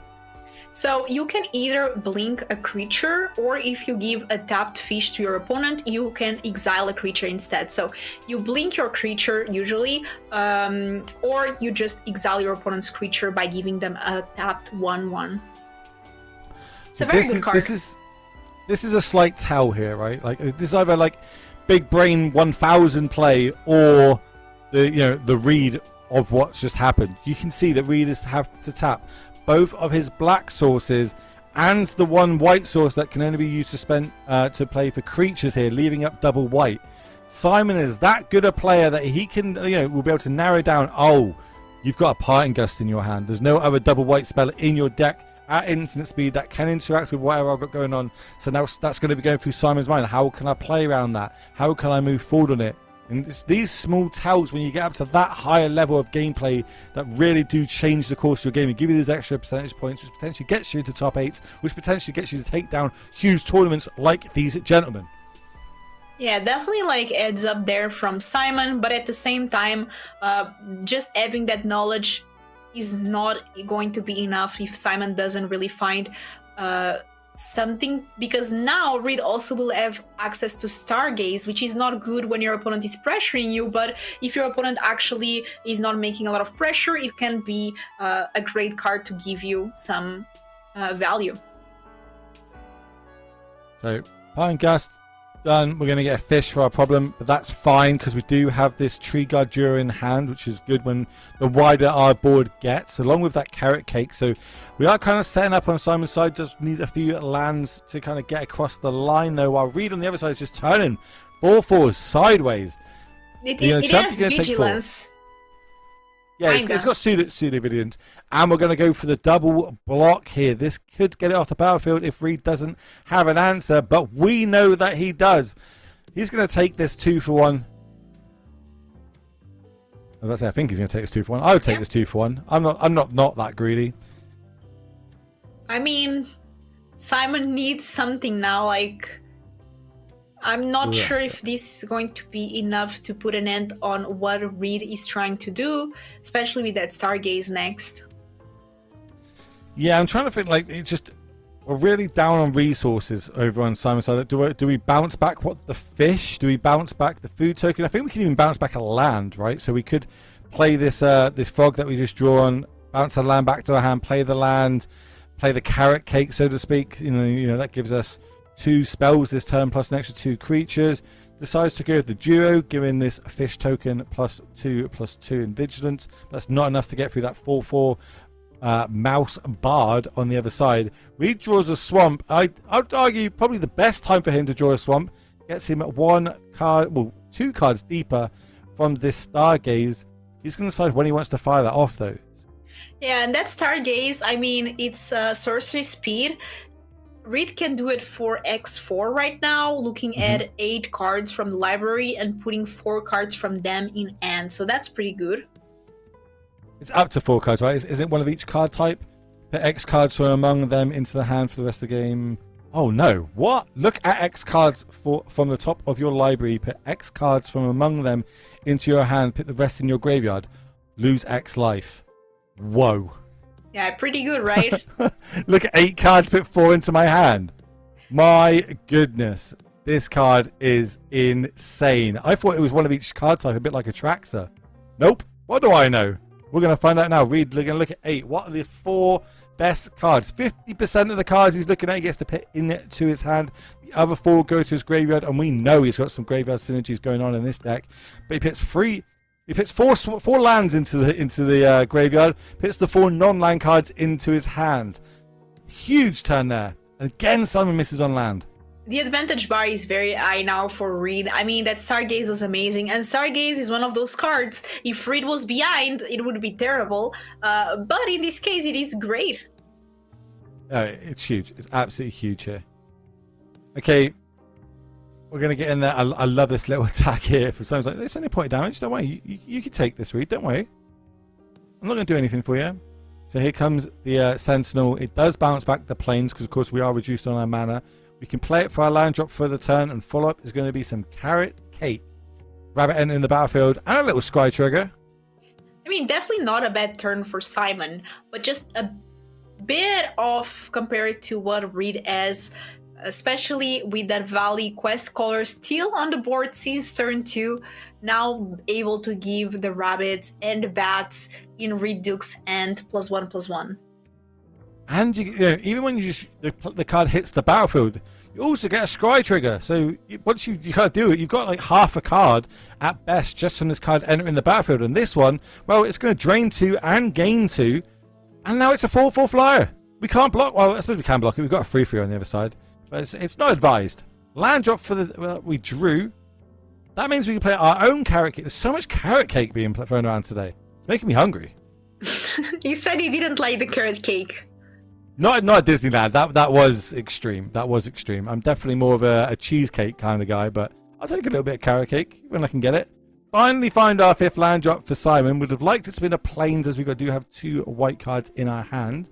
But this does let us deploy the Starforged Sword as well as holding up Crumb and get it. I think that's what he's deciding to do, but maybe he's thinking I should go to combat first. Yeah, very interesting. Reed does have a flyer card. The Sentinel does have reach, so that can be a good blocker then with the Crumb and get it. I feel like Simon really wanting to keep that 1 mana up. But let's see what he decides to do. So this is Starforged Sword. So it is a 4 mana artifact equipment. You can gift your opponent a tapped fish. When it enters the battlefield, if a gift was promised, attach it to target creature you control. Equipped creature gets +3/+3 and loses flying. And it has 3 to equip. So we're going to strap that fish up. Never really seen a fish with a sword, but this is Magic the Gathering. This is Bloomburrow after all. I must say, I really like how Simon is being aggressive now. He's like, okay, Reed has the value, he has more cards, let me try and reduce those points of life as soon as possible. You see what Reed drew there? Oh, it's an Azel's Nocturne. There's a lot of cards in the graveyard. Great in this board state here. We're going to have to chump. Oh, I say we're going to have to chump. We don't have to chump because there's a Crumb and get it here. So, Simon's played this perfectly. Being able to make his creature a 5/5. Does Reed have a remove? So he does not. That's a great 1-for-1 there for Simon. Yeah, and also the damage not coming through. Here comes the Stalker Warlock. Ooh. Simon's got to discard a card, so that's no more cards left in Simon's hand. And Reed gets to deploy another creature to the battlefield. Gets another Scry Trigger because it is a bat. And it's now a 3/4 flyer. Yeah, this is going to be a real uphill battle for Simon. It is definitely going to be. I mean, I don't know what card might be in the deck that really challenges this. Three-guard duo is an amazing card, but there's no trample on the battlefield. And I mean, Reed just has the most value, especially now with that Azel's Nocturne to be able to get cards back from the graveyard. Yeah, I think Simon might have to go try and hope for the go wide strategy. If he can hit something like the head of the homestead into a Beauregard Mentai into a Rabbit response, maybe there's a way we can get in there and win this game. Or just being able to kind of do this, just play our cards every turn, force a chump block out of Reed. That is a 7/7 vigilance creature coming sideways, as well as the fish that's a 4/4, so that will trade with anything on the other side. That equipment really coming in par at this point, giving Simon the ability to attack. Yeah, actually very underrated equipment. I personally is not one of the cards that I highly pick in draft, but it's making me now look at it in another angle, being quite strong here for Simon. But it turns all these little 1/1 creatures into 4/4 powerhouses, right? And in this instant, meaning that there has to be a double block on the other side for Reed. So this is a nice 2-for-1 for Simon, which is what he's going to need to get back into this game. Unfortunately, that last card for Reed is going to be backbreaking, especially with this much land that he has access to. Yeah, I mean, exactly. Now this Azel's Nocturne just being amazing. I'm trying to see what cards there are in the graveyard, what cards Reed is going to prioritize. They have to be creatures. Now drawing as well as a piece of removal. The main one that's sticking out to me is the fly, right? The 3/3 fly that's got the drain 2, gain 2, which I can't remember the name of it. It's the Glide Dive Duo. Like, that card's got to be one of the main ones I would want to get back into my hand ASAP, because that, as well as the Nocturne, that's going to be 4 damage dealt to Simon just from casting on our spells without even any combat damage happening. But here's a 3/4 getting turned sideways.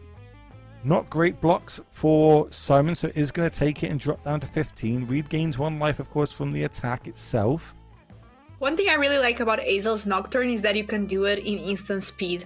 Unlike Stargaze, that you have to do it at sorcery speed, this actually gives you a lot of flexibility, because Simon might want attack, but might also be like, what is that last card that you have? Yeah, and it's open deck list, right? So he's fully aware that that Reed's got so much instant speed removal in their deck that, okay, do you have to play around the removal? Do you have to play around cards coming back out the graveyard? So that affects the later game. This is one of the better ones to draw. If I was going to draw anything, we're going to see the Ace Archer drawn for the turn. Don't have too many rabbits, only 2 of them, but yeah, it's enough. I love Phineas. I'm very happy we saw Phineas play. We're going to get in of the 2 non-equipped creatures here in combat. Weird kind of the sequencing of how we're doing this, but I'm sure there's a method to Simon's madness here that I'm not good enough to work out. Damage is just going to get taken here for Reed Duke, drop into 8, and then the follow-up is going to be this Ace Archer, which, of course, one of the rares that are very good in the Selesnya colours. 2 mana for a 2/2 legendary Rabbit Archer. Does have Vigilance and Reach. Whenever it attacks, put a +1/+1 counter on each other creature you control that's a token or a rabbit. And if creatures you control basically total up to 10 power or more, you can then draw a card. So this might be the card to get him back in the game. I really like that Simon attacked first to be like, okay, you have 1 card. If it's a removal spell, use it now while I'm attacking. So then second main, he can play that Phineas and make sure it stays alive. In this case, it didn't matter because Reed did not get removal, although now he does have Fell. Well, probably the best removal spell in this limited format, right? 2 mana, but just a straight up kill spell. Is at sorcerer's speed. There's no stipulation to it like we've seen in the past with Doom Blades, etc. This one's just sorcery speed, 2 mana, kill a creature. We see it fired off there on the Archer, and Reed still has this Hazel in hand, but also has the ability to kill another creature like this, or an artifact, so to speak. Getting the equipment off the battlefield, making that rabbit a lonely little 1/1. Yeah, and as you said, I really like Fell. I also really like Feed the Cycle. It's like a murder. So it's instant speed, but instead of paying the extra black, you can just play 2 like Fell, but you have to forage, which in some decks that actually is an advantage. Yeah, like in the green Grigori strategies, that in itself can just trigger so many extra abilities of creatures that you have on the battlefield. Simon's going to decide turn everything sideways, thinks that we're in a racing situation. He does have a food token and a carrot cake. So Reed's going to have to really kind of prioritize how he wants to go about this turn. Does have 1, 2, 3, 4, 5, 6, 7 damage on the battlefield and the Hazel, which means it would be lethal. So if we can get to a point where Reed attacks, if the food tokens are not cracked in response, at instant speed, Reed can do 2 damage to each opponent. This is going to be interesting. It's going to be one of those situations where he's going to have to sell it.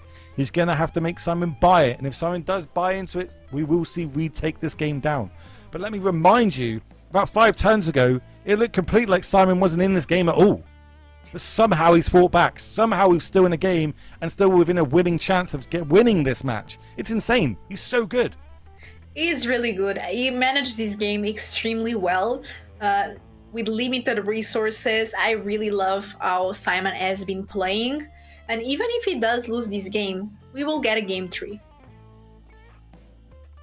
Simon's going to do everything he possibly can. You don't want to be going game 3s against Reed Duke.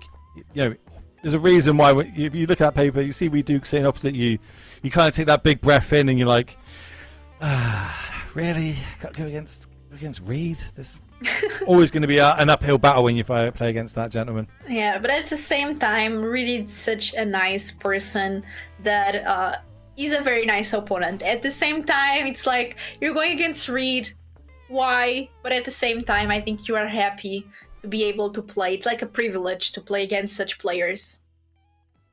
Now I think Reed's deciding, firing this off now, forcing Simon to crack the carrot cake, then can potentially deploy another creature this turn, because we'll have access to 4 mana once this is cast. What's the best spell he can get in his graveyard to play this turn? Well, I'm guessing it's the Duo is going to be the second card that he's going to want. Creature, because that has, of course, 3/3 ETB, lose 2 life, gain 2 life. Yeah, so it has to be creatures. So it has to be a creature. There are some options. I'm trying to look at the graveyard. But yeah, I think that is the main one. And I'm wondering... What's the second one? What's that white one? I guess we'll discover, because I cannot see. I see that is a P. It's not head. It's not. Is it a Moonshine Cleric maybe? Or is it a Thistlethrough player? It's a player.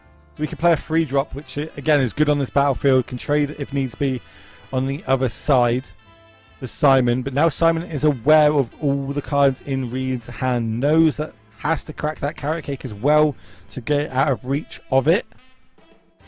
Does generate a rabbit. Does let them scry. That scry needs to be really good. This is going to be... This game is so close. Literally, it is really close. Minute details from both players here, really gaining that extra bit of value. Both players able to scry as well. That Valley has been on the battlefield since turn 2 and still hasn't come off it, and has generated so much for Redo.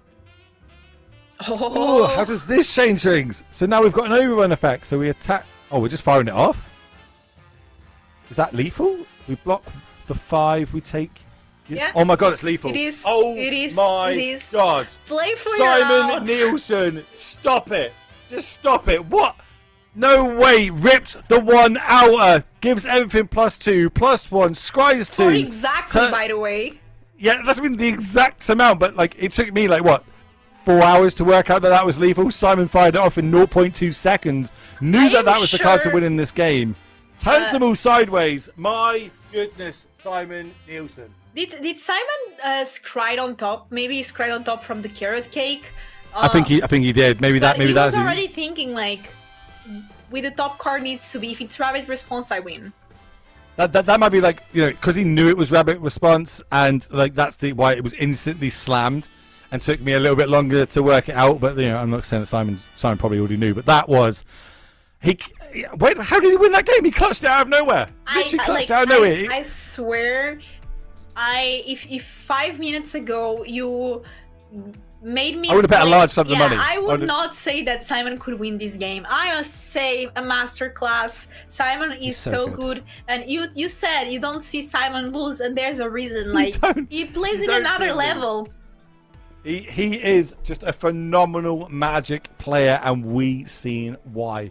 He doesn't lose. And I've said that for probably about 2 years at this point. He's so good at Magic and TCGs in general, and also one of the nicest people you're ever going to meet. Really, we meet him quite a lot here in Europe. He's always doing well in all the events that we do in Europe. So yeah, huge shout out to Simon.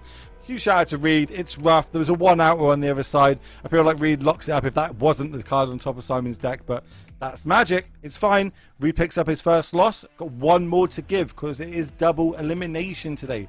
That means that every player playing is going to battle out until they get 2 losses, and then they're out of the tournament, or end the 6 rounds, they're X and 1, maybe X and 2, depending if you lose that last round, and they're going to win themselves some prizes. Maybe we can get the prizes on the screen and have a look what everybody is playing for this weekend, because we are coming to the end of round number 4, so people are starting to lock up prizes at this point in the game.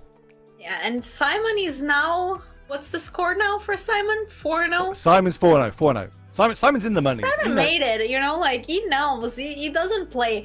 I don't know. I swear, I'm still shocked from the game because it was so well played. I swear, this needs to be rewatched to learn. It was a masterclass on Limited. Really well played by Simon. And you expect nothing less. But I mean, so we've got a backup feature match for all you beautiful people out there as well. So let's just go down to that instead of having a look at the prizes. So we've got one of our champions. I think it was a champion of Pauper, as in literally the first ever MTGO created showdown in I think it's Elboa, I believe I pronounced the name. The French powerhouse in Magic the Gathering.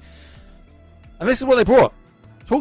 This seems like everybody's playing white today. Talk to me about this list. I mean, El Granboa, there we go. It is normal to see white play because I feel like white does have the best commons. If you look at that, Carrot Cake is a common. We saw how good that card is. We have Savor as a common, which is black. So Orzhov having a lot of those strong commons. Interpret Rabbit being, in my opinion, one of the best commons in the set. So here, again, Orzhov. Again, we have some Rabbit synergy, but this deck also having the losing life, gaining life synergy with the Lunar Convocation and the Star Cementer. So overall, looks like a very interesting deck. Some pieces of removal. So yeah, it looks like it's got a lot of tools in it. We're going to be jumping straight in here, and it's up against Lord Tupperware, which I know that is that Elliot.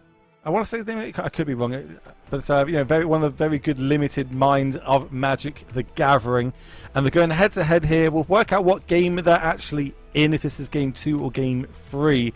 But break down this board state for me.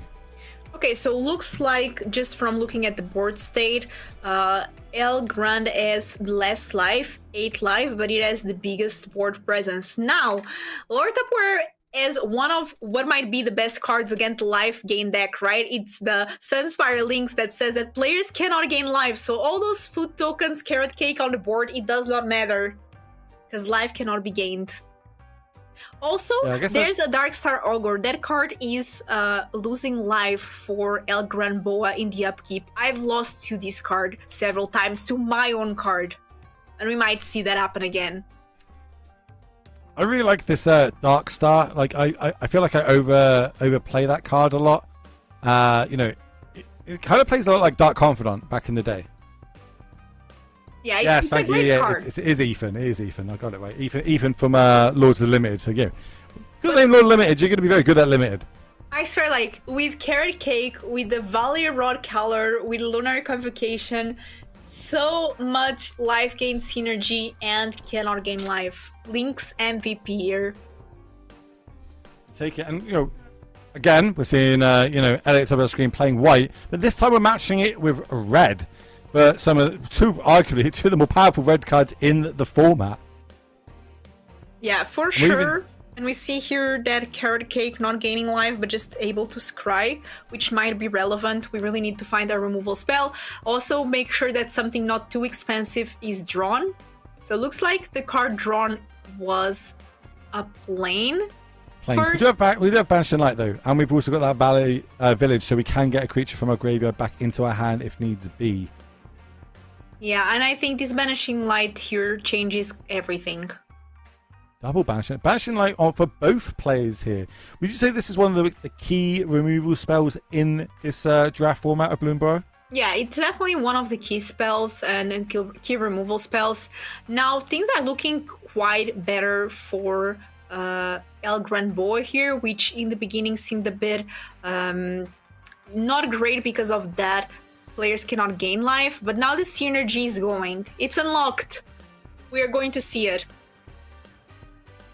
Yeah, once it gets going, it's so powerful. You get so much extra little bits of damage here and there, little bits of triggers in game through, and we really need to turn that to our advantage here. But if anyone can do it, it is going to be our Pauper champion in El Gran Boa, the French powerhouse.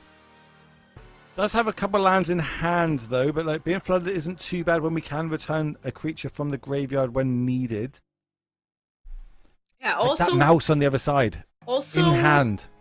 We can give +1/+1 to our creatures, which is really nice. Having a look through the deck list, we got some spicy stuff here over on Elliot's side, I tell you. So that's what, a manifold mouse. So we haven't spoke about Offspring yet. Like we've seen it cast a few times on some of the other games, but we haven't actually spoke about Offspring. That might come relevant. So if that mouse does hit the battlefield, I will get you to talk through that, Philippa. As we see the double block here. So Offspring is actually a really good mechanic from Bloomburrow. You can think it about like a kicker, so it's an additional cost that you can pay when casting a creature, and in this case when you Offspring, you can pay the Offspring cost to create a copy of the original creature, except is a 1/1, but still has all the abilities. So that works really well in creatures that have some sort of ability. In this case, the Darkstar Augur was an Offspring. It's a token created from another creature that is no longer on the battlefield, and at the beginning of the upkeep, when you draw a card, you're going to lose life equal to that card. So you get an extra card, but you're going to lose life. Again, like Dark Confidant. Yeah. Where's all the boomers in chat? Let me hear you. I'm quite partial of that card. Used to play a lot of it back in the day, and now it's a semi reprint. It's almost like a double reprint, so to speak, with the Offspring mechanic.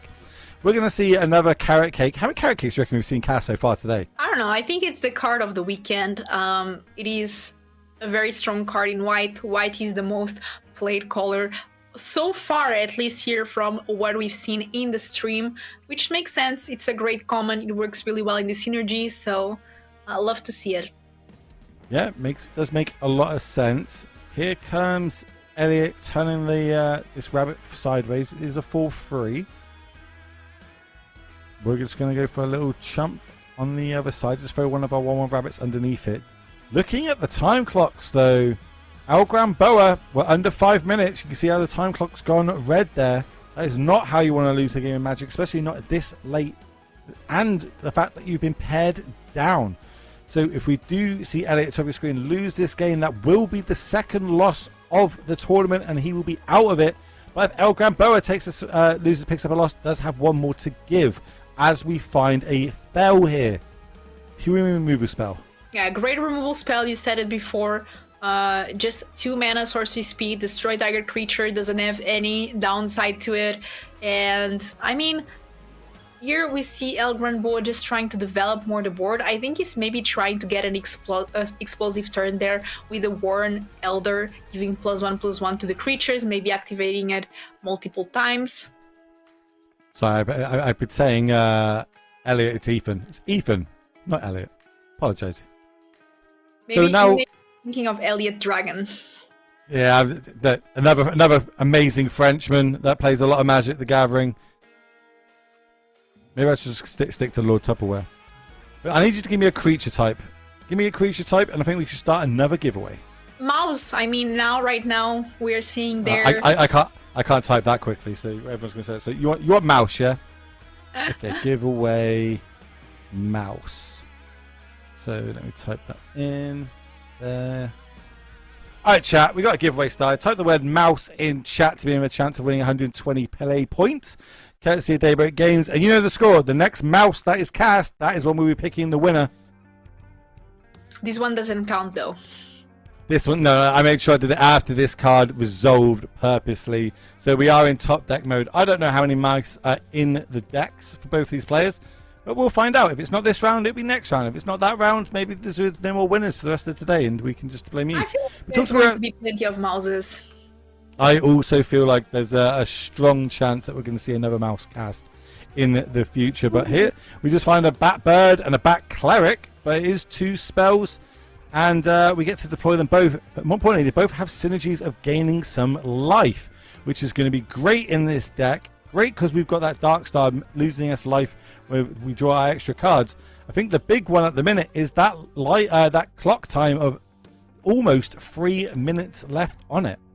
I mean, that's the thing, like, that's actually one of my favorite things in MTGO compared with, for example, playing in paper, is that the clock factor, right? That you can actually have your own timer, that makes you really have to play on your feet. The old chess clock, yep. Yeah. Anyway, here's some triggers. Talk to me about these and how we're stacking them. Okay, that's a lot of triggers. So first, at the beginning of end step, if we gain life or loss, we're going to surveil. But it looks like in response, we're gaining life with the carrot cake before any other thing resolves. I mean, Lord Tupperware at 8 life, going now to 11. And then you still have 1 additional trigger after the surveil. So at the beginning of your end step, you're going to lose 1 life because of the Lunar Convocation. That's an amazing card as well that works really well with these decks that focus on gaining and losing life. Okay, land, drawn, mountain, not exactly what we need. Enough for us to scoop it up. We cannot deal with all these flyers on the other side. And it looks like El Gran Boa, well, they're advancing to a nice 4-0 record, which, let's be honest, extremely good player. That's how you win tournaments. And that deck looks amazing. The synergies are all there. We've got the rares, we've got the commons, we've got the uncommons, we've got the removal spells. That might be one of the best decks, if not the best deck that we've seen so far today. Yeah, I completely agree. This definitely is the deck that is most synergistic. As we talked about in draft, it's easier to get a deck that works very well with the synergies. Here we saw exactly that, gain life, lose life, bad synergy, full on amazing. The opponent, Lord Tupperware, even have the links that is counter the synergy, but it did not work. It was not enough because we did see that Banishing Light. Overall, great deck. Yeah, we've seen a lot of carrot cakes, we've seen a lot of banishing lights, but I think that's because we've seen every player so far playing white.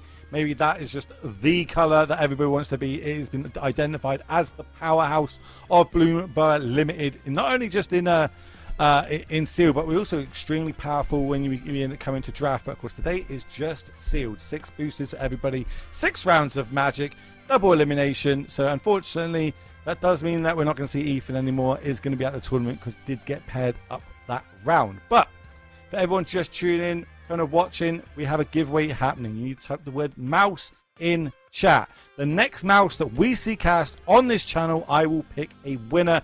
And of course, we're getting ever closer to that beacon giveaway where you at home can win yourself a chance of getting a beacon microphone for all you booming content creators out there that want to take part in some of these events. Well, that is going to kickstart your career in content creation. So on that one, me and Philip are going to step away. We're going to have a little drink, have a little break, and then we're going to come back for round number 5. So don't go anywhere. We'll see you shortly.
And we are back, ladies and gentlemen. Welcome to MTGO Creators Showdown. My name is Will Hall, better known on the internet as the Will Hall EXP. I am joined by the one and only, the amazing Filippo Corona.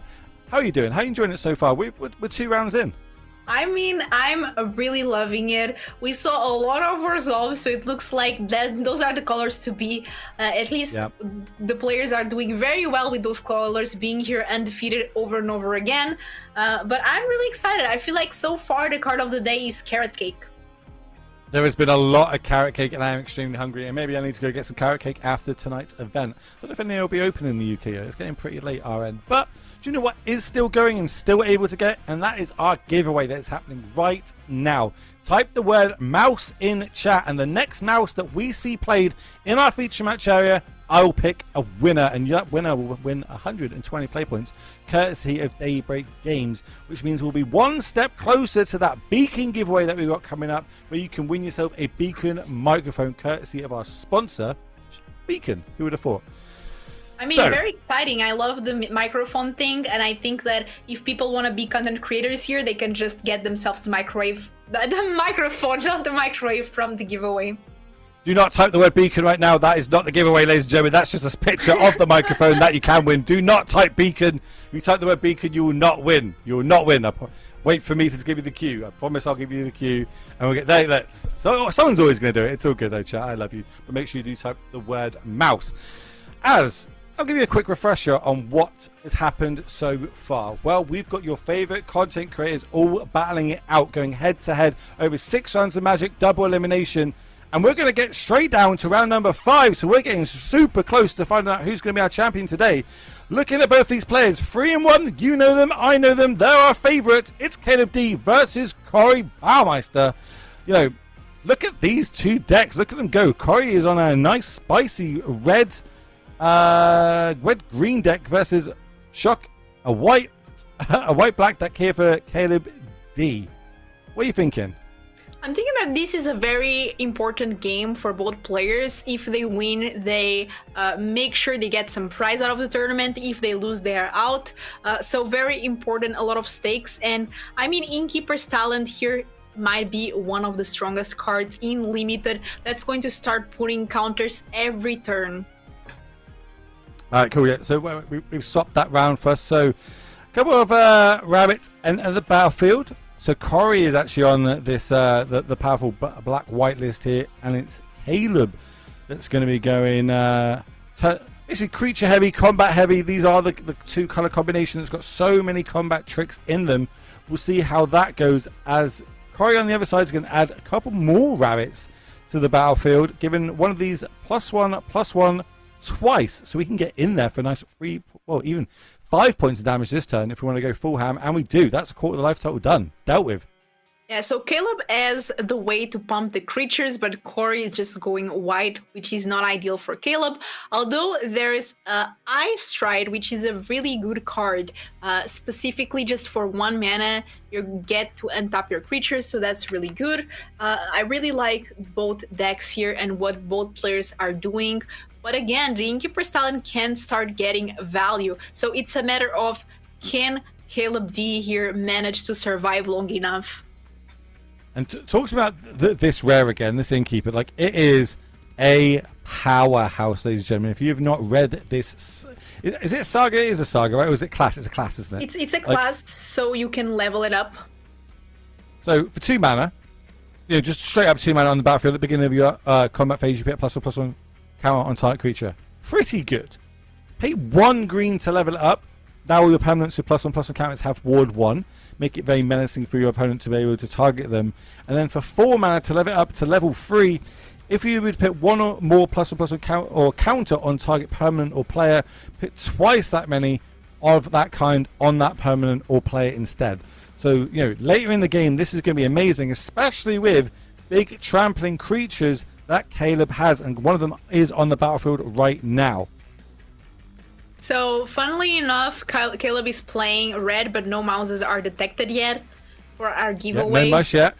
But these rabbits, look at these, and that's why Interpret Rabbit is one of the best commons of the set, and one of the reasons why people are playing so much white in this limited format. I mean, the card is just insane. Look at the amount of value.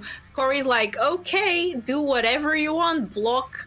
I don't mind losing a creature because I'm dealing you so much damage in return. And here you kill him down to 9. New for 1 white mana there, you know, a Rabbit response, or Rabbit Get It, or whatever it's called, wouldn't actually be able to get there because it's doing the +2/+2. So Caleb's kind of forced to take out as many creatures as possible and still sit on defense, but his deck really wants him to be turning everything sideways as much as possible. To be honest, I would. With that Ice Stride, being able to untap a creature instant speed for just 1 mana, I mean, it's the perfect spell there. And here... How much damage is this? It is a lot. I mean, 7 plus That's 5, it's 12 12, 13 now with the +1/+1.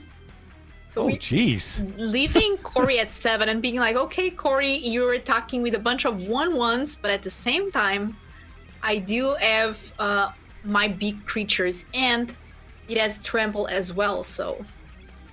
Yeah, that's huge. And Corey didn't draw the removal spell, so might not be able to get out the battlefield, might not be able to try and finish the game here. Obviously, if we had you know, an Anthem effect in this situation, could try and win the game on the spot. We know about this high stride, so there is the combat trick ready to go on Caleb's side. And look at this, Corey now thinking, maybe I don't want to attack with everything. Well, is it, like, I'm not even sure if this is a good attack, right? Because you know that there's a Trampler, you know it's got 6 power, you know that it's going to get +1/+1 counter at minimum next turn. Yeah, that's what Do we have Corey's... to hold 2 back here? I mean, there's the Azel Nocturne that can gain some life, drain, so maybe Corey's thinking, what is the most damage that I can deal so that I don't die next turn and hopefully deal enough damage? Of course, he does not know about this Ice Stride in hand. Also, I guess Caleb could just level up to level 3 and put 2 +1/+1 encounters on it. This is going to be crazy. Yeah, that's going to be very interesting to see, and we have 3 attackers there, or not. I mean, it's a tough decision, isn't it? I think you can't commit to attacking with 3s. I think it has to be 2, especially knowing what's in our hand. Like, can we get anything back out the graveyard? Not really, not cast this turn yet. It looks like Corey's kind of agreeing. 2 creatures. I think this is the, on the face of it, what you should be doing. Could get blown out hugely here, but then Caleb could just take this 2 points of damage. It's not going to do much. His board state already is so powerful. Also, that Sonar Strike usually would be good to gain life, but there's no bats on Corey's side, just a lot of rabbits. Still no mice though. Remember, giveaway happening. Type the word mouse in chat if you want to be in a chance of winning 120 play points courtesy of Daybreak Games. The next mouse that hits the battlefield, we will be picking a winner. As we see this go up to level 3, double the +1/+1 counters added to it, turn them both sideways. That is an 8/9 Trampler Philippa, as well as having a 5/5 along for the ride. What can Corey do here? Are we missing something? Does he gain 2 life off this? Yeah, he does gain 2 Hazel? life. He does gain. It drains 2 life, so he can gain life and return. In this case, only 1 creature because he doesn't have more, but ideally 2. So that will allow him to survive. Does this high stride not give it +1/+1 then? He does. Oh, He +1/+3? does. So for that, Corey needed to double block, and since he didn't, it was exact. He's pretty good at this magic thing, old Caleb, but then so is Corey. Both players at 3-1, remember. They pick up that second loss. They are out of the tournament, so they are fighting to stay in it. There can only be one of them after this round making it through to the last round because it is double elimination. They're going to go to their sideboards. They're going to try and shore this up. We've got access to their main decks and what they've registered. Or we can have a little look here. Let's have a little look at what over on Caleb's side. Some absolute powerhouse. I'm just seeing like 3 rares already. I mean, this deck on is color. really strong. This deck works really well against strategies that go wide, because if you manage to survive those early turns, which can be dicey, then with all your trample, +1/+1, and so on, you are able to just dominate the game like we saw here game 1. And we spoke about like every game we've seen so far, every match, every deck, they've all been playing white. They've all been playing, you know, the rabbit sort of kind of synergies, having a lot of go wides, a lot of 1/1 tokens. if you can counteract that by having your creatures with trample, we spoke about at the top of the show how these keywords are going to be huge throughout today's sealed format, and we see trample in the hand already for Caleb if he does decide to keep it. And just being able to trample over these 1/1s, you can't chump it. It is going to be a hard day in the office for all these white X decks that we see. Corey decides to take a mulligan. This looks like a little bit of a better keep, in my opinion. Yeah, that first one was way too slow, especially knowing what Caleb is playing. Caleb does have one mouse, so stay tuned, because when that gets cast, if he does, the giveaway will end. Chat's pointed out as well. Chat's already on it. As soon as that mouse is cast, I will pick a winner. But you have to be in it to win it. Type the word mouse in chat to be in a chance to win 120 play points for courtesy of Daybreak Games. Land for turn. We're going to play this powerful 2 on the Marsh Stalker. Now, this card has been great every single time I've seen it cast or played against me, because I can get it back out my graveyard later on in the game, right? Yeah, 3/1 is great. I mean, usually it is not very good against all the 1/1, but in this case it comes back from the graveyard, as you said, and especially against Caleb is quite good, because Caleb is not playing the Rabbit 1/1 strategy. Caleb is mana screwed though.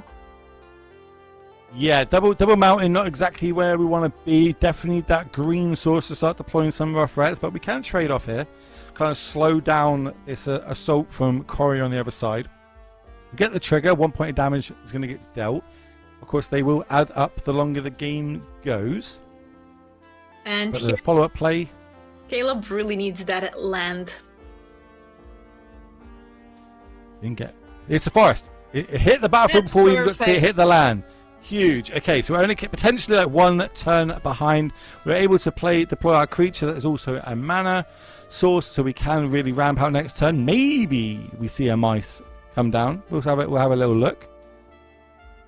Not able to play that feed the cycle yet. I don't think there's. I mean, yeah, we can for 4 mana instead of 3. Interesting. Hit the land drop. Okay, we're going to play the big raccoon berserker. It's going to add a +1/+1 counter. We won the game 1 with this. The power of it having trample. Corey decides, I don't like that. Get that off the battlefield. I don't want to be dealing with that one again. Corey really needs a land though. Boom. You say it, he shall draw it. Here it comes. Here comes the powerful Mentor. Mentor. 3/5, vigilance, flying. Is it if you lost life or if you gained life, some sort of trigger happens? Both. I can't remember somewhere. Both? If you gain so or either lost, your opponent loses 3 life or discards a card. We're going to decide for life loss. We drew another forest. So now we're hitting every land drop. Means that we can double spell this turn if needs be. And maybe, chat, we will see our mouse come down this turn. This will be your last opportunity to type the word mouse to be in with a chance of our giveaway that's happening right now. Just type the word mouse, and then when or if we see a mouse, you might win 120 play points. But we decided to go with the raccoon. I mean, a raccoon is great as well. Oh, Who doesn't like little raccoons? It's a mouse raccoon. I guess that's a mouse. I guess we can pick a winner. And the trigger is very well placed there. It actually worked out pretty well for Caleb here, and now managing to give 5 damage. So, +1/+1 from the expand 4 as well, which is another mechanic from Bloomburrow.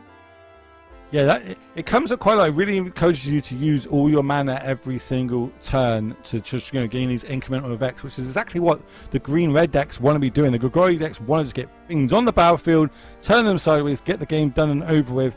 Kai deploying a 3/4 flyer, but now Caleb, with all the mana he needs, with all the spells potentially needs to do this. There's a I mouse. need you to. Can you count down 3 to 1 for me, please, Philippa? 3 to 1. Boom.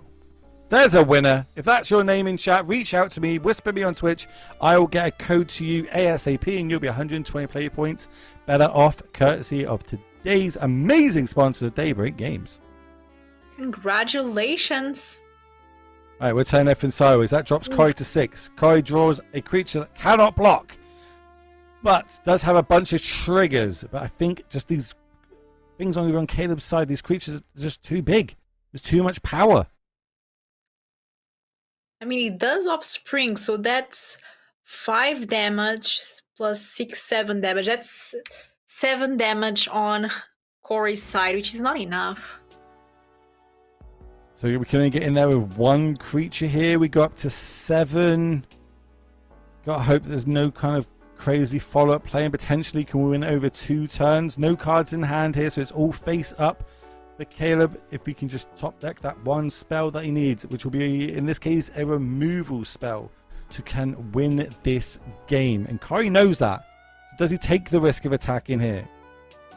Leaving himself dead to a top deck removal spell. Do we have to leave this cleric back as a blocker, which is not what we want to do? We want to be gaining some life. We want to be getting some triggers.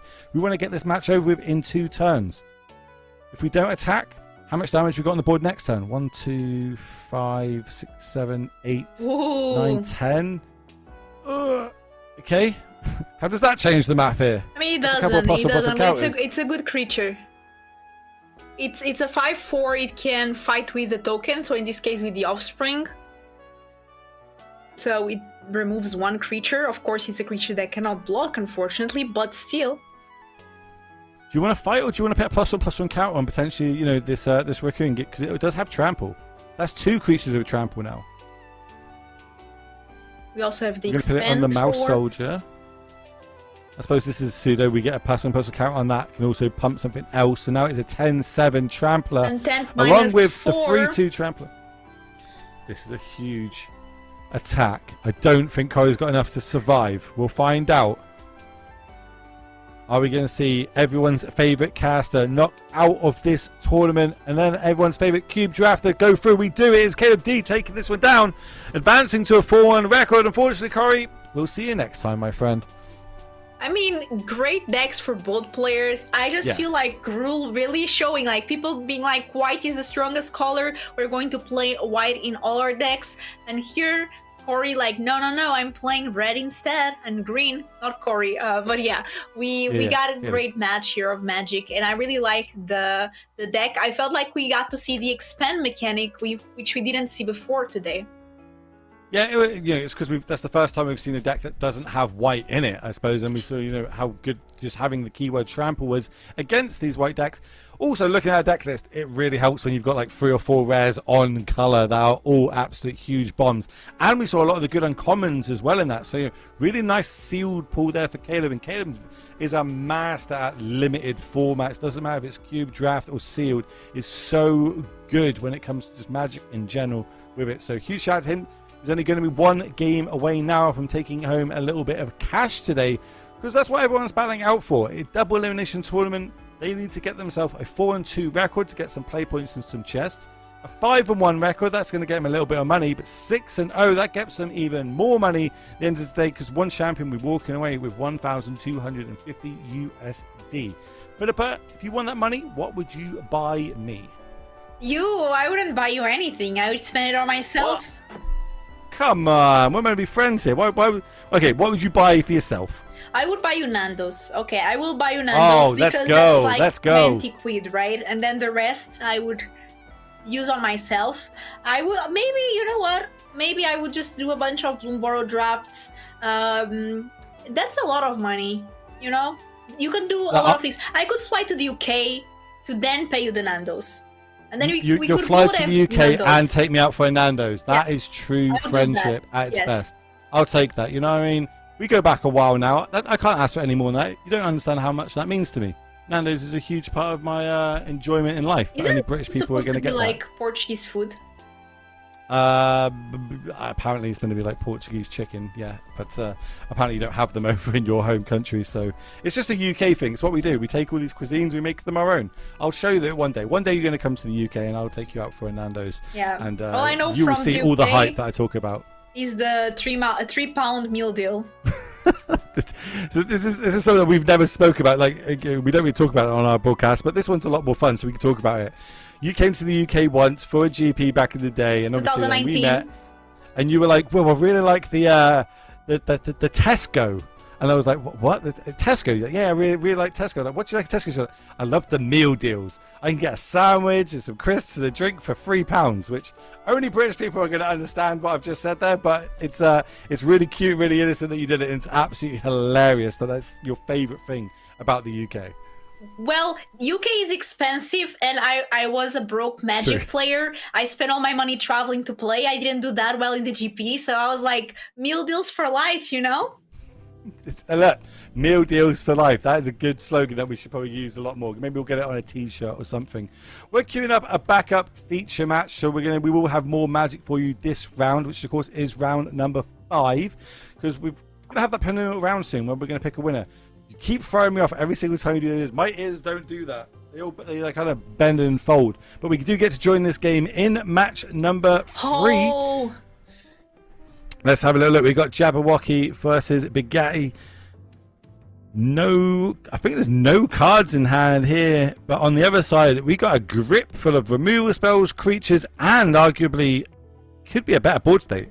And Beza, I mean, we talked about our Jabberwocky when we saw him play against, I don't remember, I think Pre-Duke, perhaps. But when we saw, or was it, I forgot. But when we saw him play in the other match, we saw that he does have this amazing mythic, but he wasn't able to get it ever on the battlefield. So here it is, the 16 land special with Beza. So having a look at it, so it does look like there's 2 cards in hand. We're just not able to show you all at home. So we'll be guessing the same as Jabberwocky will here. Is the game down? So it does lose this match. Jabberwocky is out the tournament. We got Bigatti kind of battling out, trying to get into that last round, trying to take away the big lump of money that comes along with this tournament. Here comes a nice raid from everybody's favorite caster, streamer, and just all-round gentleman, Carrie Baumeister. Hope you had a good one and enjoyed playing today, my friend. Good to see you as ever. Lovely games. They were fun games. Trample is a heck of a mechanic. I want you to talk to me about this yet again, though, Philippa. Both players, both playing white. Yeah, I mean, it's again like such a strong color in sealed. I mean, it both Orzhov as well. What can I say? We only saw the Gruul deck win with something that is not Orzhov, I think, the all day, and this is our 4th round casting, or the third. So this is our 3rd round casting. Yeah, 5th round of the tournament, but 3rd round casting because of course we went live in round number 3 of the tournament, because you can watch every game from each player's perspective as well, casting on their own relevant platform of choice. There's the Banishing Light, which I really like, against premium removal. The Bonebind Orator, which I think it's an underrated card, is actually a very nice card, especially for the later game. But those flyers and Jabberwocky at 5 live. I think that's why instead of deploying, I was about to say, maybe instead of deploying this Banishing Light, is deciding to hold up the threat of a removal spell, and that, that's a treasure token. It's not a food token. We'd really love a food token in this situation. But this is game 3. Everything on the line for both players here. But look at those life totals. Jabberwocky is only at 5.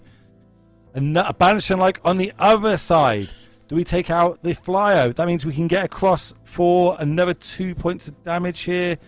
Does that trigger? Does that free? That's we're actually real close. Really good. Okay, so we're going to throw a fish underneath the big 5-3. Take 3 points of damage, drop to 2.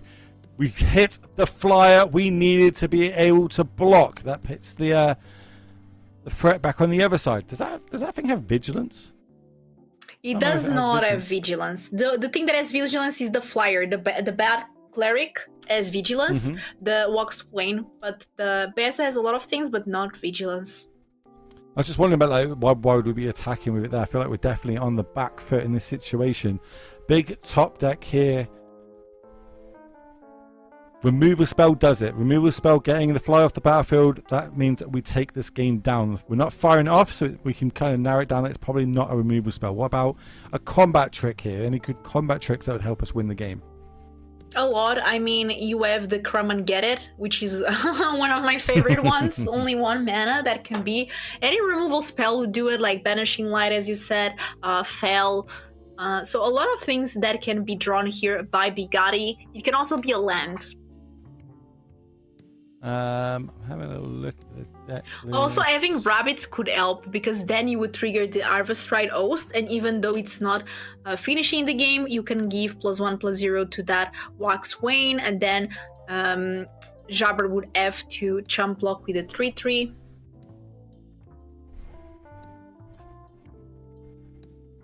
Yeah, Some way to gain life as well. The gain life bit's not too relevant for us right now, you know, right? We're at 21 it life. is, because if you gain life, you can give +1/+0 to the Waxwane witness. Oh, so then it'd be a 3/4, so we can at least attack and, you know, have a with favourable attack. So it'd have to be chump block on the other side for Jabberwocky. Okay.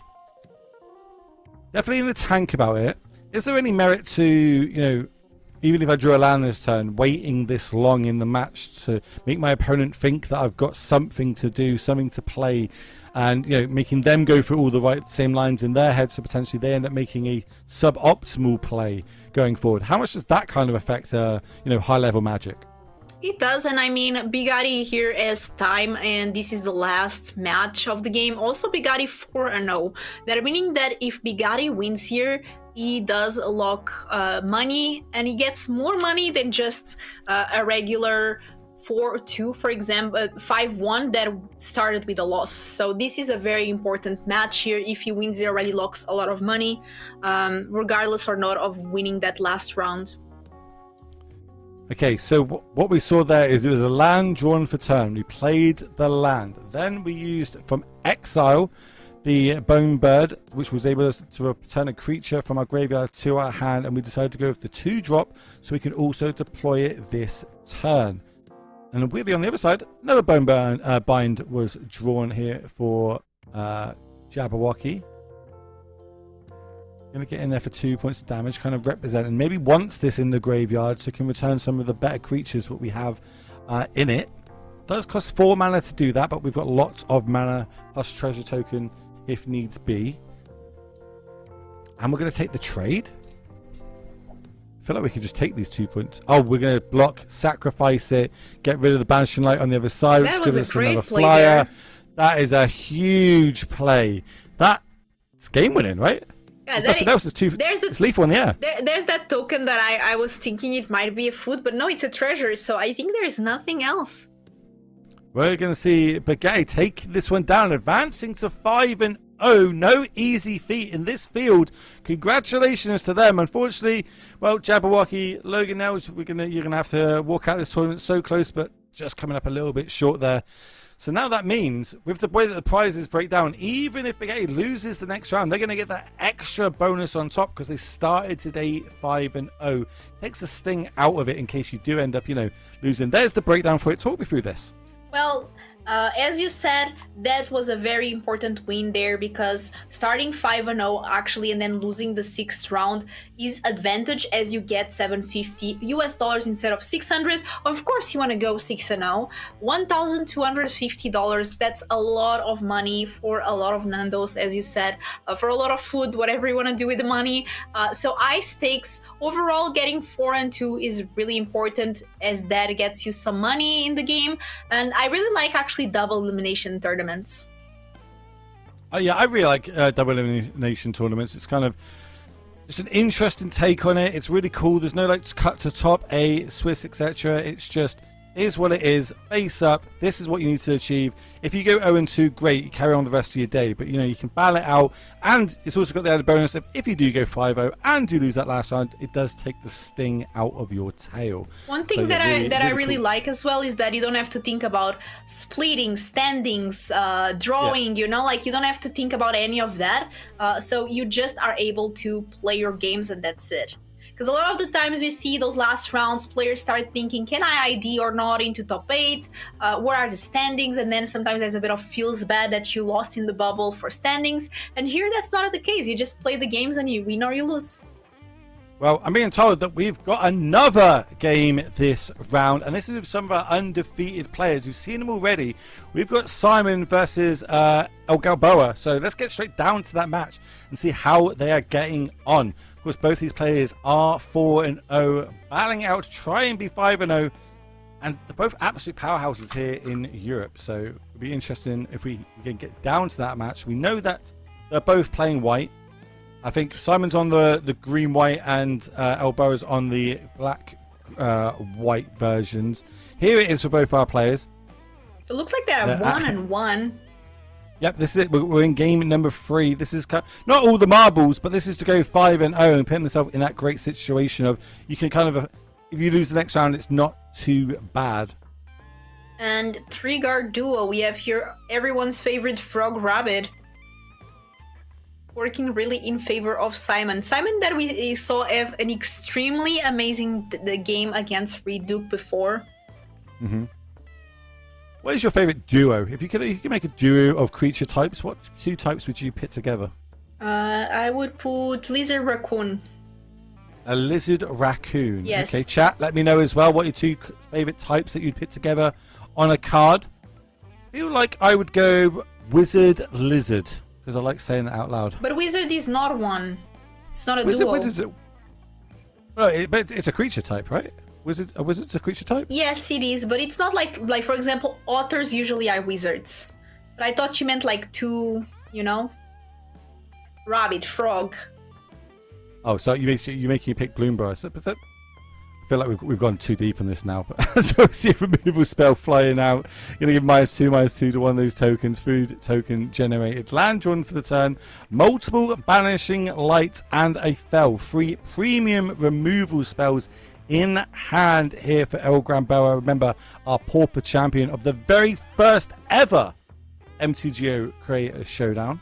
I mean, a bunch of removal here for Bloomburrow. I mean, fell, banishing light, as you said, premium removal, and you don't have to choose it, you have it all.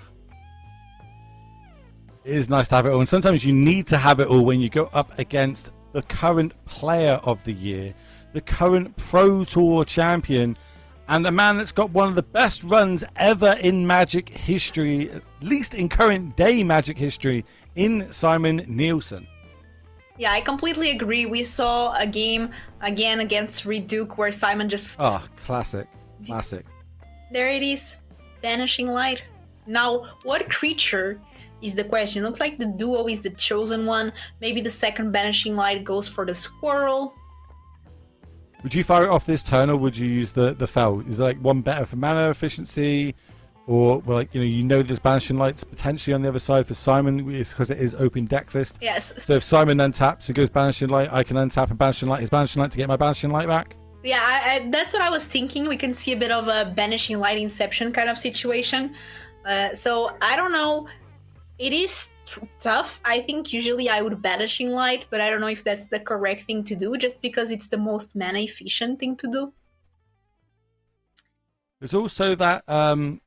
I forgot the name of it. That enchantment that we artifact we see on the battlefield that can food 5 mana remove a permanent. Oh, the share pot. Yeah, that's the one. Thank you. It does cost 5 mana, so it's quite expensive. But yeah, so Bloomburrow knows that Simon can indeed destroy any permanent, non-land permanent. I'm looking at Simon's deck list. That is at the sideboard. That is not main deck.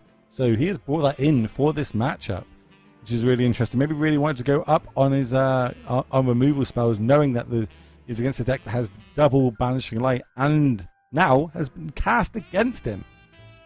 Yeah, but the thing now is that the Banishing Light can get, that the share pod can get the Banishing Light, and then you get again the trigger from 3-guard duo. A few more rabbits are going to come down here. We're going to do this offspring mechanic that we spoke about already, but for people just tune in, remind them what offspring is. So offspring is basically a kicker where you can pay that kicker cost, in this case this offspring cost, and then you create a 1/1 that's a copy of the original spell, and it has the same abilities except it's a 1/1, so it's like a little baby of your creature. I think the key bit is that it gets the abilities of the original creature, right? So sometimes it's an ETB effect, sometimes it's some of the red one otters are like when you cast a spell, do a point of damage. Some are like on death triggers, but there's always going to be something. It's not just a generic 1/1 creature that tends to come along with these. There is always an upside to the making this offspring, and in this case, it's giving the creature +1/+1. So for the 4 mana here, we're able to give one creature +2/+2, and it is going to be that rabbit token. And this is one of the best white commons in the set for sure. Just makes 2 bodies, gives something +2/+2 for 4 mana. Yeah, it's all upside. in this one. Simon's deciding, does he want to attack with both though? Says yes. This is going to be 4 points of damage. Life total is quite high for both players here, so El Granbo happy to take that and drop to 12 life. And now goes to his turn, draws a card, and it is going to be a Life Creed duo. A lot of duos in this set. Yeah, it's a great card here. It's a Batbird. But actually, I don't know. I'm thinking that I really like Simon's position. Just, he does have one thing, which is right now he cannot do 2 things a turn. He has to only do 1. Mm-hmm. But other than that, I mean, if El Granboa does draw for a turn, a land, that can really be the end of it. I'm going to see if I can get El Granbo's deck list up a minute. See what spice is going on in this list, if any, if there's any huge top decks. We do have a Dark Star Ogre. That would be really good in this spot. Being able to get 2 Dark Confidants on the battlefield in the late game would be huge. Ooh, what's this one? A Valley Rock Cooler. That looks like it could be fun. Well, we've used our Fell, we've used our Banishing Lights. Doesn't have too many great impactful cards off the top of the deck. Really gonna have to rely on this incremental value. And Simon, at the minute that we know of, has the answers to everything in the space of this Banishing Light. Also, while having the Share Pot on the battlefield, and now just drawing that Keen Eye, because this could be really big actually, right? It's a 3/3 that can just get bigger. Yeah, into a 7/7. So you can exile cards for 1 mana, and then if you have 4 or more different card types exiled with a creature, it gets +3/+3 and trample. +4/+4. Isn't it? +4. Yeah.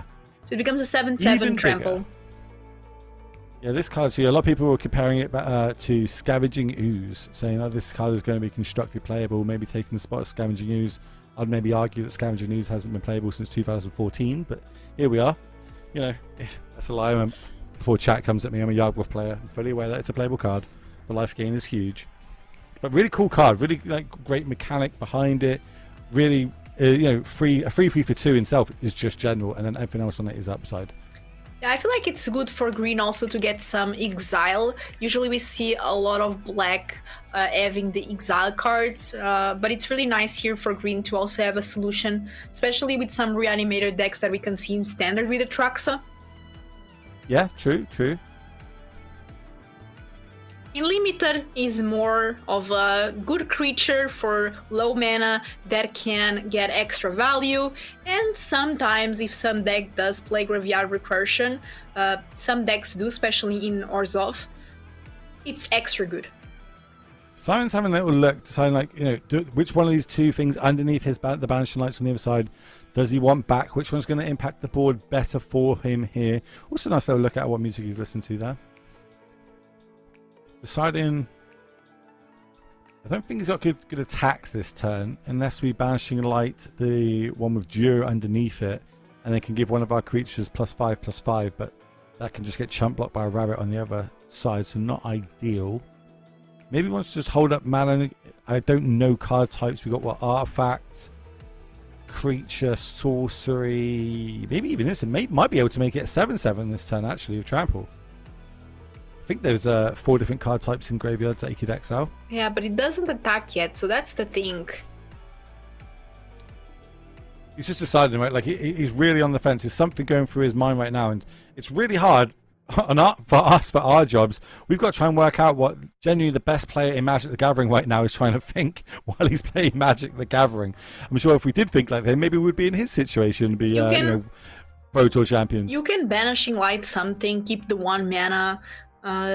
There's some options. Obviously you cannot 3-guard duo here, but you can think about doing it next turn. Doing it next turn with a trample creature is really good. So as you said, if there's that option to make this a 7/7 trample, and then El Granboa does not get removal, then this 3-guard duo can actually be very strong, giving it +X/+X. Well, if you think about it, if Simon actually draws a land next turn, can Banishing Light get him back 1 duo, and then hardcast the one from his hand, which would give target creature +5/6 +11 So if we can make that creature have trample, potentially next turn, we can just win in a huge one-shot that maybe El Gran Burrow is not playing around. That's right. That might be exactly what Simon is thinking. I wish that we could talk with him in the end to be like, exactly what were we thinking here? Because Simon does have 5 minutes in the clock. Well, that's more than enough for Simon. You know, I would be freaking out. Like, if I had 5 minutes in the clock, I would be like freaking out. Let me just try to play everything I have. But no, this is Simon Nielsen. Simon is thinking about every decision before making a move. So it decides here to take out the creature. So where we were thinking about maybe taking out the Banishing Light, still does have the option with that share pot later on in the game, but deciding to just deal with the battlefield, thinks that his board state is going to be better than El Gran Burrow's. A land off the top is not what he wants to find in this situation. Goes quickly to the combat step, gets in there for 1 because there's no creatures with flying or reach on the other side. Going to drop Simon down to 11, and then I imagine just playing the land of pass in the turn. Yeah, that makes Simon's life much easier, knowing that Granboa does not have anything in hand and starting to exile cards here with the Keen Eye Curator. So that's Artifact. Ooh, here comes the Starforged Sword that we've seen before. Do we want to gift the little fishy to equip one of our creatures here? But again, no trample yet. Trample really does seem like arguably that and flying, I'd say, are probably the two best mechanics that we can see in Limited for Bloomburrow so far this weekend. Do you agree? Yeah, I do agree. And I'm thinking here, like, what is the best thing that Simon can do? Because he does have a lot of options, and that's like a great place to be, where you know exactly. So Simon has all the information. Like, he knows El Granboa does not have cards left in hand. He knows exactly what's in the graveyard. He can make this creature a 7/7 trample. So it's basically, we've got access to 6 mana, so it means we can only do one of the 3 things that we've got option to. One of them is adding this to the battlefield, True Guard Duo, which will give target creature +5/+5. We've also got the option of using the Stir Pot to get rid of a permanent. We've also got the Starforged Sword to potentially give a creature +3/+3 at another turn. But instead, deciding to go this route, giving our Vigilance creature that can tap for mana the +5/+5. So now we've got access to 2 mana if needs be to eat 2 cards from the graveyard at the end of next turn. Also forcing the chump block there. So again, Gran Burrow going down on resources. And if Simon does top deck a land, he is able to use the share pod and pay the 1 mana to get that last card exiled from the graveyard. Well, we can do that anyway, right? Because we exile 2 end of turn now, which will give us 3 card types. Then the pot's 5 mana plus the 1. It just as long as we've got the card types in the graveyard, that's the main thing, right? Like as long as the card types that we needed are in graveyards. Here comes a trigger. Surveil. Let this happen, obviously, because we can exile if something does go in the graveyard. There's an artifact already exiled, and there's sorcery, instant, and creature.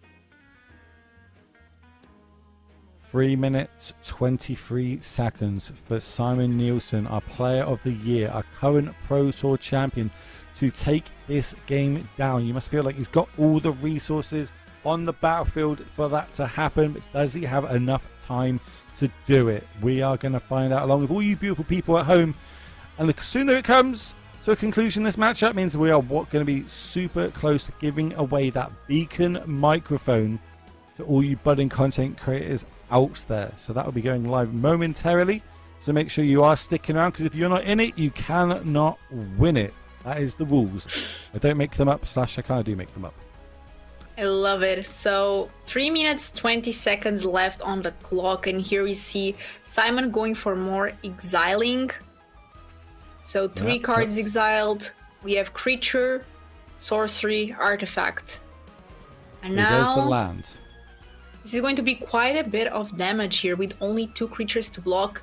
Going there for the Banishing Light with the Share Pod ability. Getting the Trigger Duo. Yeah, give the creature that can get trampled this turn +6/+6 is a smart move. Who would have thought? Now we turn. If we turn everything sideways, is this lethal? Let's see. I haven't done the math, but I imagine Simon has. 9 plus 4, that's going to be 13, 16, 17, 18, 19. We can block there a couple of creatures. One, So two. I don't think it's yet, but I think it's very I close. I think we're 1 or 2 points off here, but that does mean that we've got to do some blocking on the other side here for El Granburrow. Because remember, you know, combat math and blocking, that's for my opponent to work out. I just want to turn my stuff sideways. Yeah, and here Granburrow needs to block something else. Yes, I think we've got to block the 3/4 at minimum. So it's which creature do we want to throw under the bus, and then we can take one of the other tokens off the battlefield. So yeah, going with this, what's happening right now, this would be 11 damage currently, which can go up to 14. So El Granburrow would drop to 2 life and need the top 15, deck right? of the century. No, you dropped to 2, right? 9, 10, 11, and then plus another. Oh, because it's plus 4, isn't it? Yeah. You got to be thinking plus plus 3 4. now. No, you're right. You're right. Could have won it. He's an even bigger top deck. I don't think we haven't seen any Rafts cast in any other coverage today. I don't think anybody's playing them. I'm having a look at the deck list. It's at 10 life. Is there anything? Yeah, let's see if the top deck is enough. I mean, maybe if Granburrow has a way to steal. That's not one we want right now. That's not ideal. It does give us 2 bodies to block with, but in the face of a trampling creature, not ideal. And Simon can just pass the turn and go, right, look, if you draw any spell, it's going to kill you. Yeah, this is not ideal. I suppose we do gain 2 life if we do make 2 creatures, though, because of the life creed duo. Yeah, you so do go to 3, 3. but is it enough with the 7/7, 2 3/3s, 3/4s, and we know about the artifact. No, it is not. Simon Nielsen does not lose. I've said it once, I've said it twice, and I will say it again. He is now 5-0 here in the MTGO Creator Clash. He's too powerful. Like, everyone's talking about banning other cards in Magic. I think we just ban Simon. Like, it's just give us a chance, my friend. I can't keep up. He's so good at this game. Now, honestly, Simon is such a great player. We have a lot of great Magic players, but Simon is in some other level. I don't know how that brain works, but it works amazingly. And I love seeing Simon play. So I love to see the game very well played from both players. El Granburrow playing very well as well. And I'm very excited to see round 6 to see if Simon can be the undefeated player of the day. It's going to be sick. Well, we're going to be moments away from that. So we're going to step away, have a quick break. But before we do that, I'm going to start the giveaway for the Beacon microphone. So, everybody in chat, type the word Beacon in chat. That's BEACN, Beacon. And one lucky winner is going to be in with a chance of winning this microphone and kickstarting your content creator dreams. And you can start taking part in these awesome events that Daybreak Games is putting on. But of course, this sponsor by Beacon, check them out. They've got loads of cool gear on there if you're looking to get into content creating. It could just be streaming, it could be podcasting, anything you need a mic for, which, spoiler, is pretty much every bit of content creation. This is an amazing mic for it. It's specially designed for content creators, and that is why they're giving it out and sponsoring this event today. So huge shout out to them. Thank you, Beacon. So we're going to step away shortly, Philippa. We're going to have a little break, and when we come back, we're going to crown ourselves a champion of MTGO Creator Showdown Sealed Edition. Stay tuned.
And we are back, ladies and gentlemen. Welcome to MTGO Creator Showdown. Myself, Will Hall, better known as the Will Hall EXP, is joined by none other than Philippa Corolla, and we're in round number 6. Those ears get me every time of this event. Of course, it has been double elimination. We've seen many great players up to this point, but there is only 2 5-0 players left, and that is who we're going to have in our final game this evening. You might have heard of one of them. He tends to win a lot of Magic. He is the MTG current player of the year. He is the MTG current Pro Tour champion, which we saw crowned only a few months ago. It is, of course, Mr. Simon Nielsen on this powerful Selesnya build, which has got a lot of rabbits, a lot of synergy in it. Let's have a look at that deck list. Talk me through this, Philippa. Talk to me about the synergies and how good this is.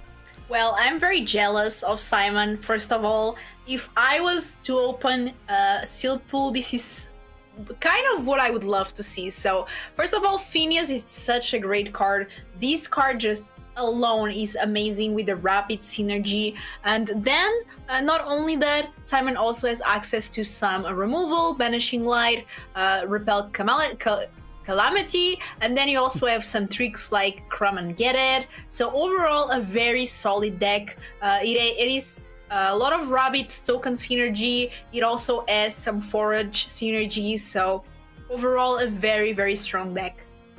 Well, they are going to be up against none other than Begay on the powerful black-white synergy. Now, I've had a little count. There is, I think, 3 or 4 on color rares and 3 Banishing Lights in this deck. This deck is extremely powerful, but is it going to be enough to take down Simon Nielsen? What do you think?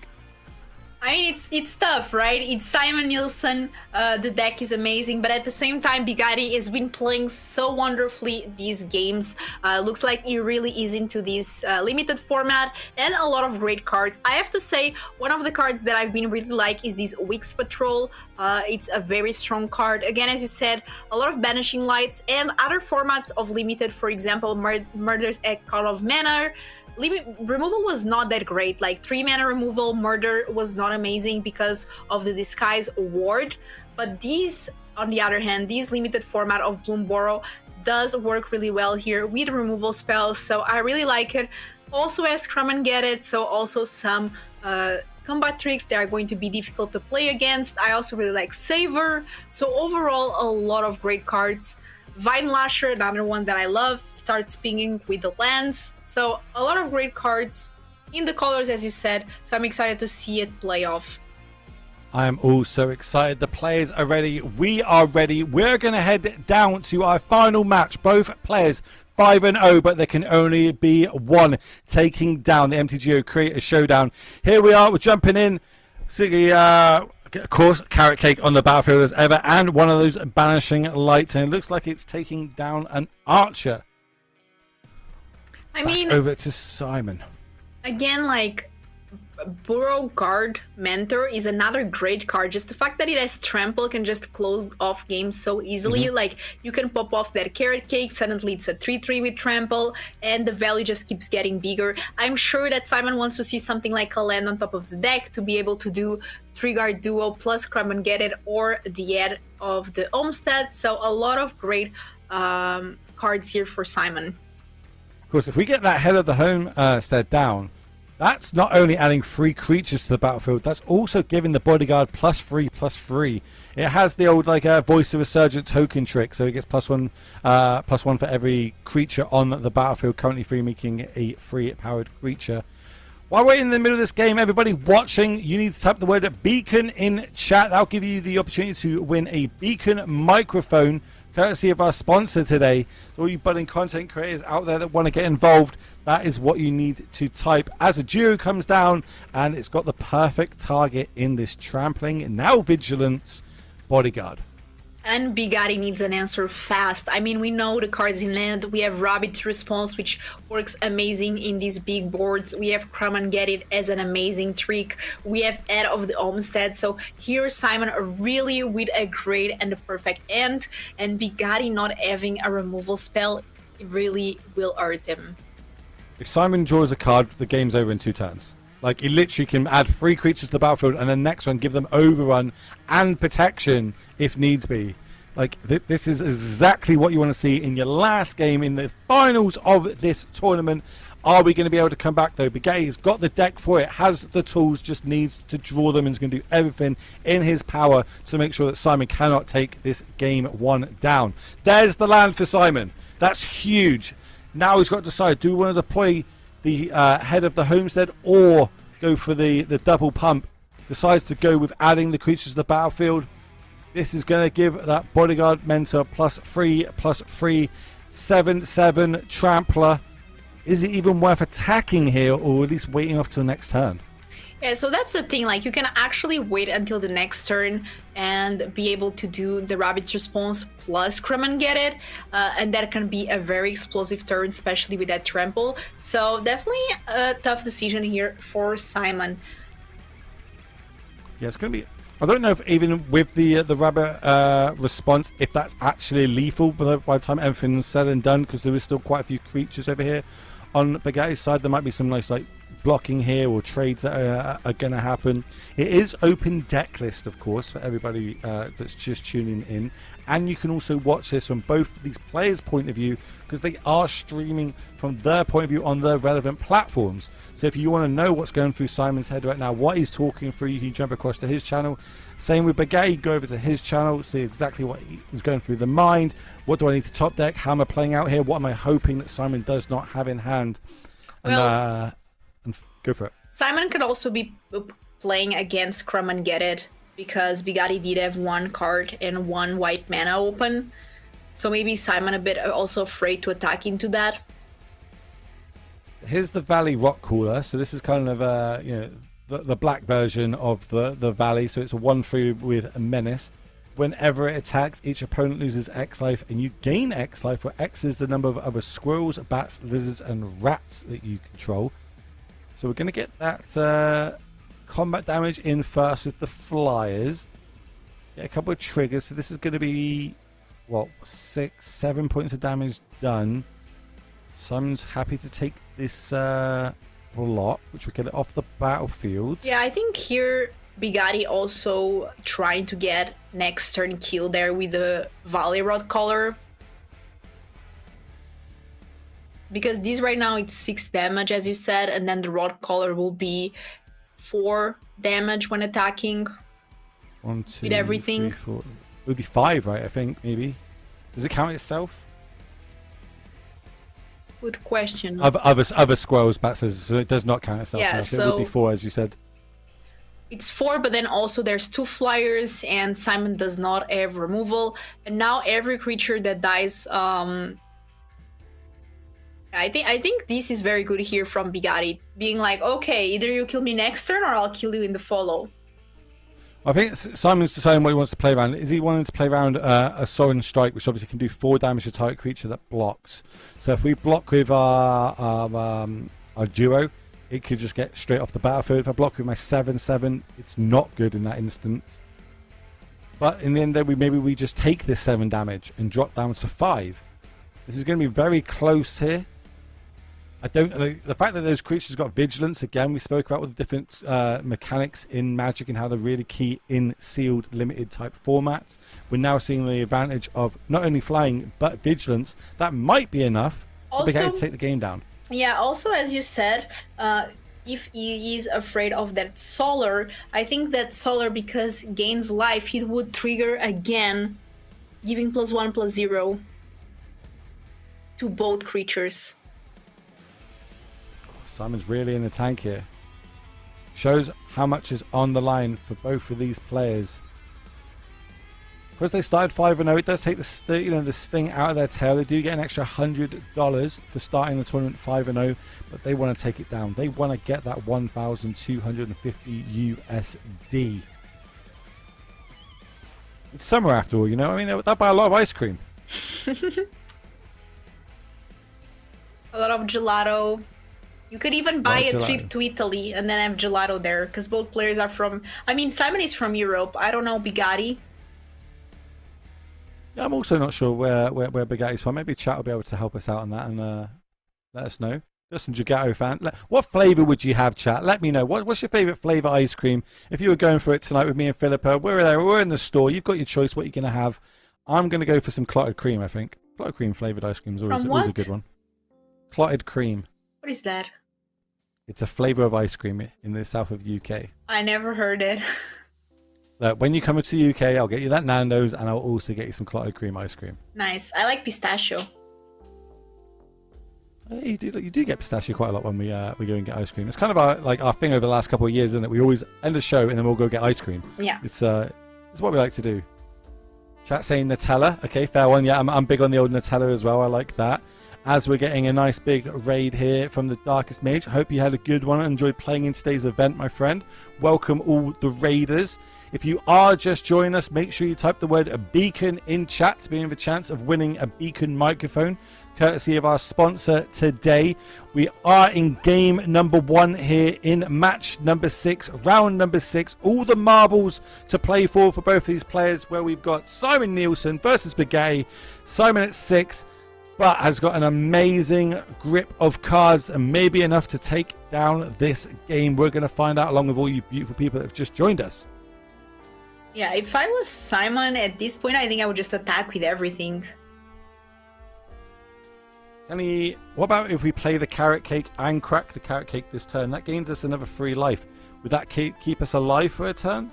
Well, I'm not sure, because you do have 3+3 coming from the flyers that you cannot block, and then you also attack with the Valkyrie, so then that's more damage. So I don't think that would even be enough.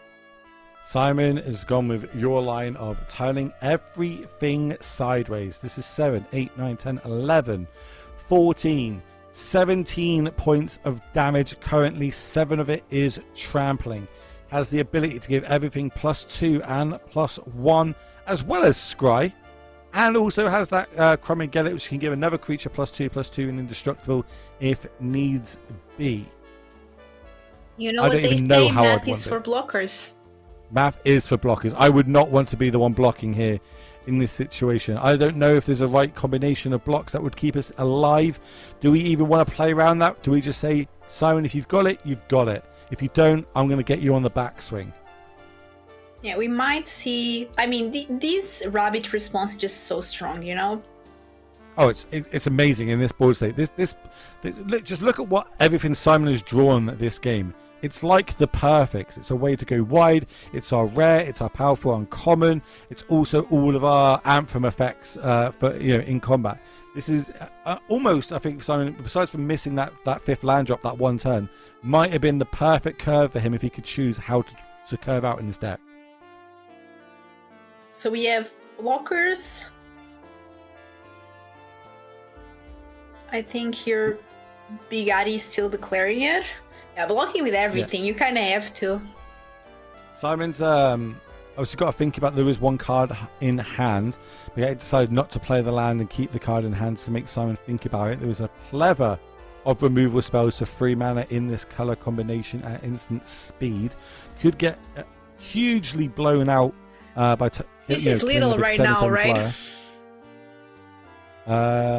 This is 10 damage coming across currently. Yeah, but 10 plus the rabbit response plus the crumb and granite should do it. Yeah, now what would it be? It would be 7, 8, 9, 10, 11, 12, 13, 14. So this isn't. This would sweep the board though. Yeah. This would be one off, but it would sweep the board.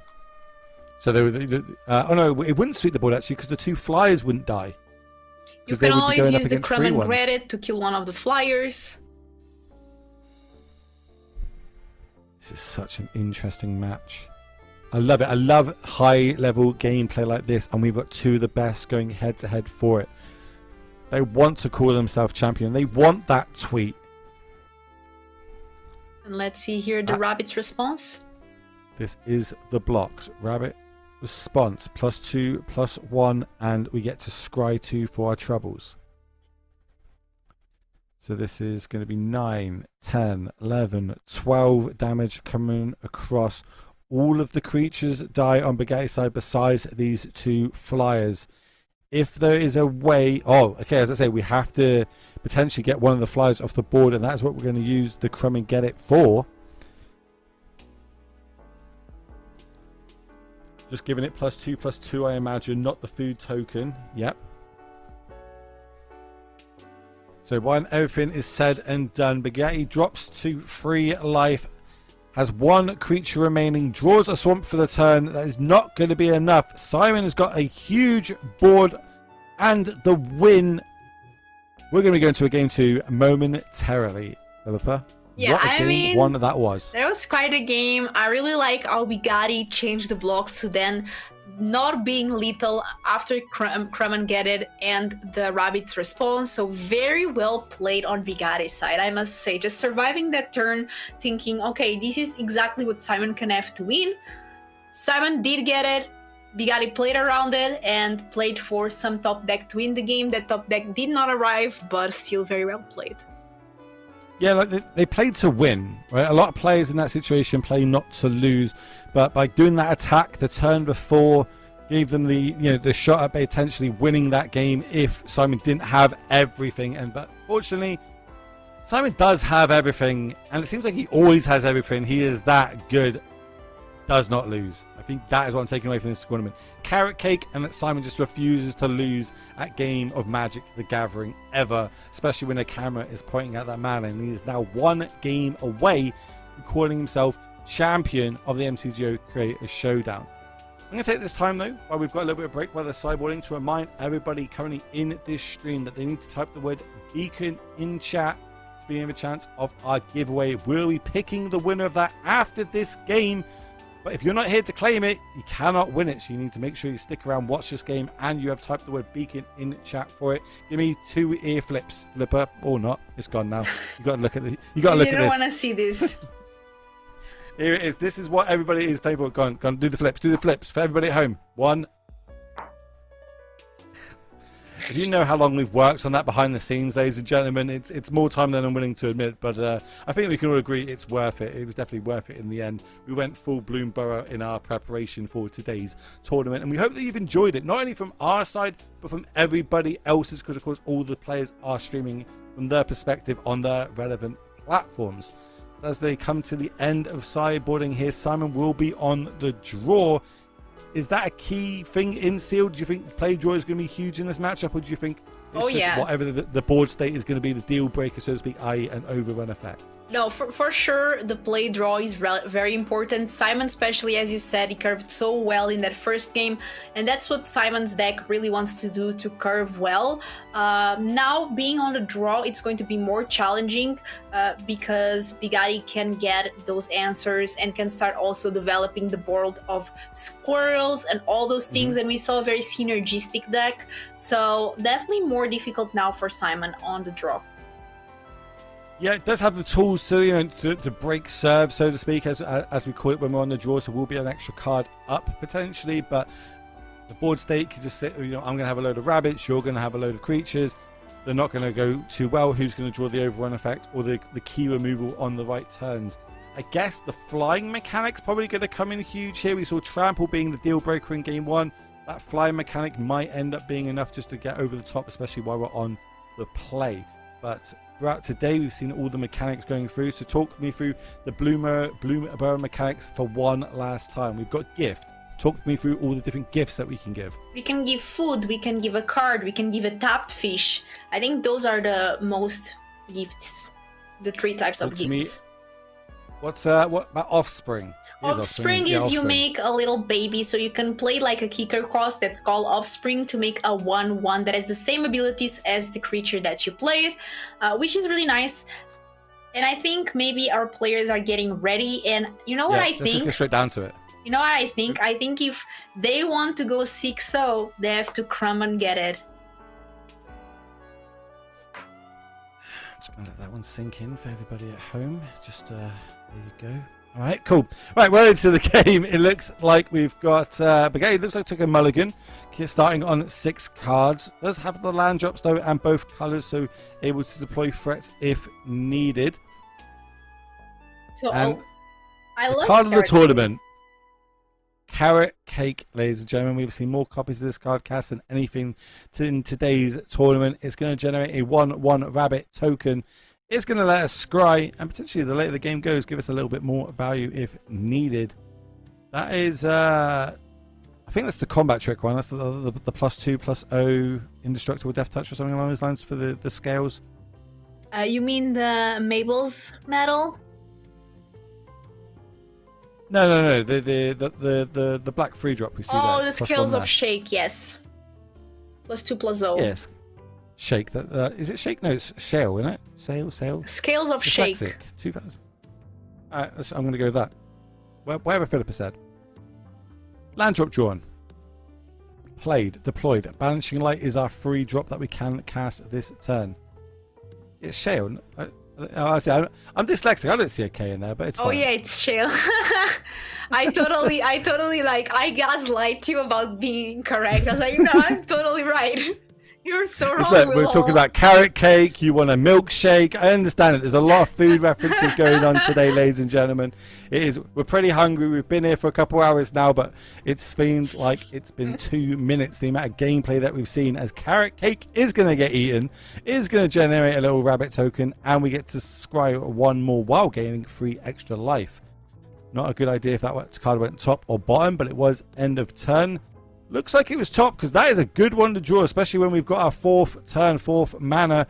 Our spring mechanic being drawn, extra rabbit enter the battlefield, giving +1/+1. So essentially 4 damage coming across this turn. Yeah, and I said multiple times, this card is amazing. It's one of my favorite commons from Bloomburrow. I think it's for sure one of the strongest, if not the strongest common, and one of the reasons why many players are running white in this deck. And I mean, yeah, in this case, Bigatti might have removal, but good luck. I have several threats, you know? And the 1-for-1 removal doesn't line up well against like the token creature decks, which we're seeing a lot of in the white strategies today. Yeah, especially with Trigger Duo being a card and Rabbit's Response. This is super scary, what Simon is starting to do.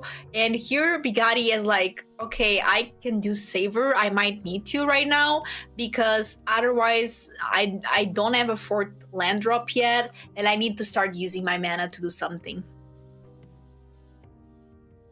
Decides to fire off. You don't really, you're never happy when you have to do that. Use one of your actual spells to deal with a token that was generated, and it all did to stop 2 points of damage. Does give us a food token though, and we don't hit our land drop. We don't really have. We're just lacking a creature here, right? Like we've got what? 2 removal spells and 2 potential pump spells, and we don't have the 5th mana for our creature that we've drawn, so it's not going great here for Bigatti. Can we take advantage of this over on Simon Nielsen's side? Does have the 5th land drop, decides to deploy the Giro, which we've seen do so much effect in these tournaments. Not only is it a 3/4 body, it is now going to give one of these tokens +4/+4. But we're going to give the creature, giving it 6 toughness, which means that this Sovereign Strike would not do anything against it. Great heads up play there by Simon. And this might be over soon. I mean, Bigatti does really need something, even if it's a land and we play that Coyote. We know that Simon has multiple answers. That's Banishing Light, there's the Repeal Calamity, so I mean, things are looking pretty good. And Rabbit's Response in end as well. Simon is living the dream here. There's the 5th land drop. So we can deploy our creature here. Was that Drift Bloom Coyote? Yeah, it's the... I do not know what that does off the top of my head. Drift Gloom Coyote. It's a 3/4 that can exile a creature until this leaves the battlefield. If it has, I think, power or mana value 2 or less, it gets +1/+1. But in this case, it's definitely not going to stay long in the board.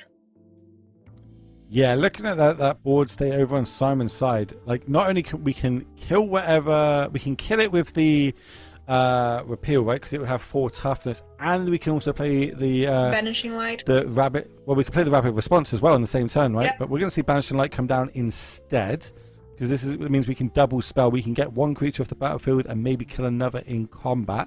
We're really using our resources to our advantage here over on Bigatti's side. But now Simon can Banishing Light, get the trigger back, and there's also the Harvester Oath, which is going to get even more triggers, and since it's a rabbit, we'll see more triggers from the Oath. So look at this, Banishing Light, the Banishing Light. So Banishing Light, Inception. That 3/4 is actually a frog, and a rabbit. So that's going to trigger the host +1/+0 again on a creature.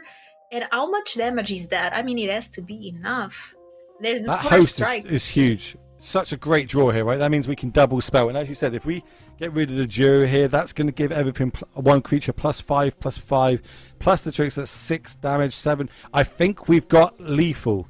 We don't have any bats or any ways to gain life. As long as we target the rabbit that we have targeted right now, make it huge, give it all the pluses. This is going to give it +5, plus another one, 6, making it a 10-powered creature, along with these 1/1s that come along with it. That is 11 points of damage. And unless I'm missing something, we are going to see the man that does not lose, Simon Nielsen, taking this MTGO Creator Showdown down and doing it in dramatic fashion.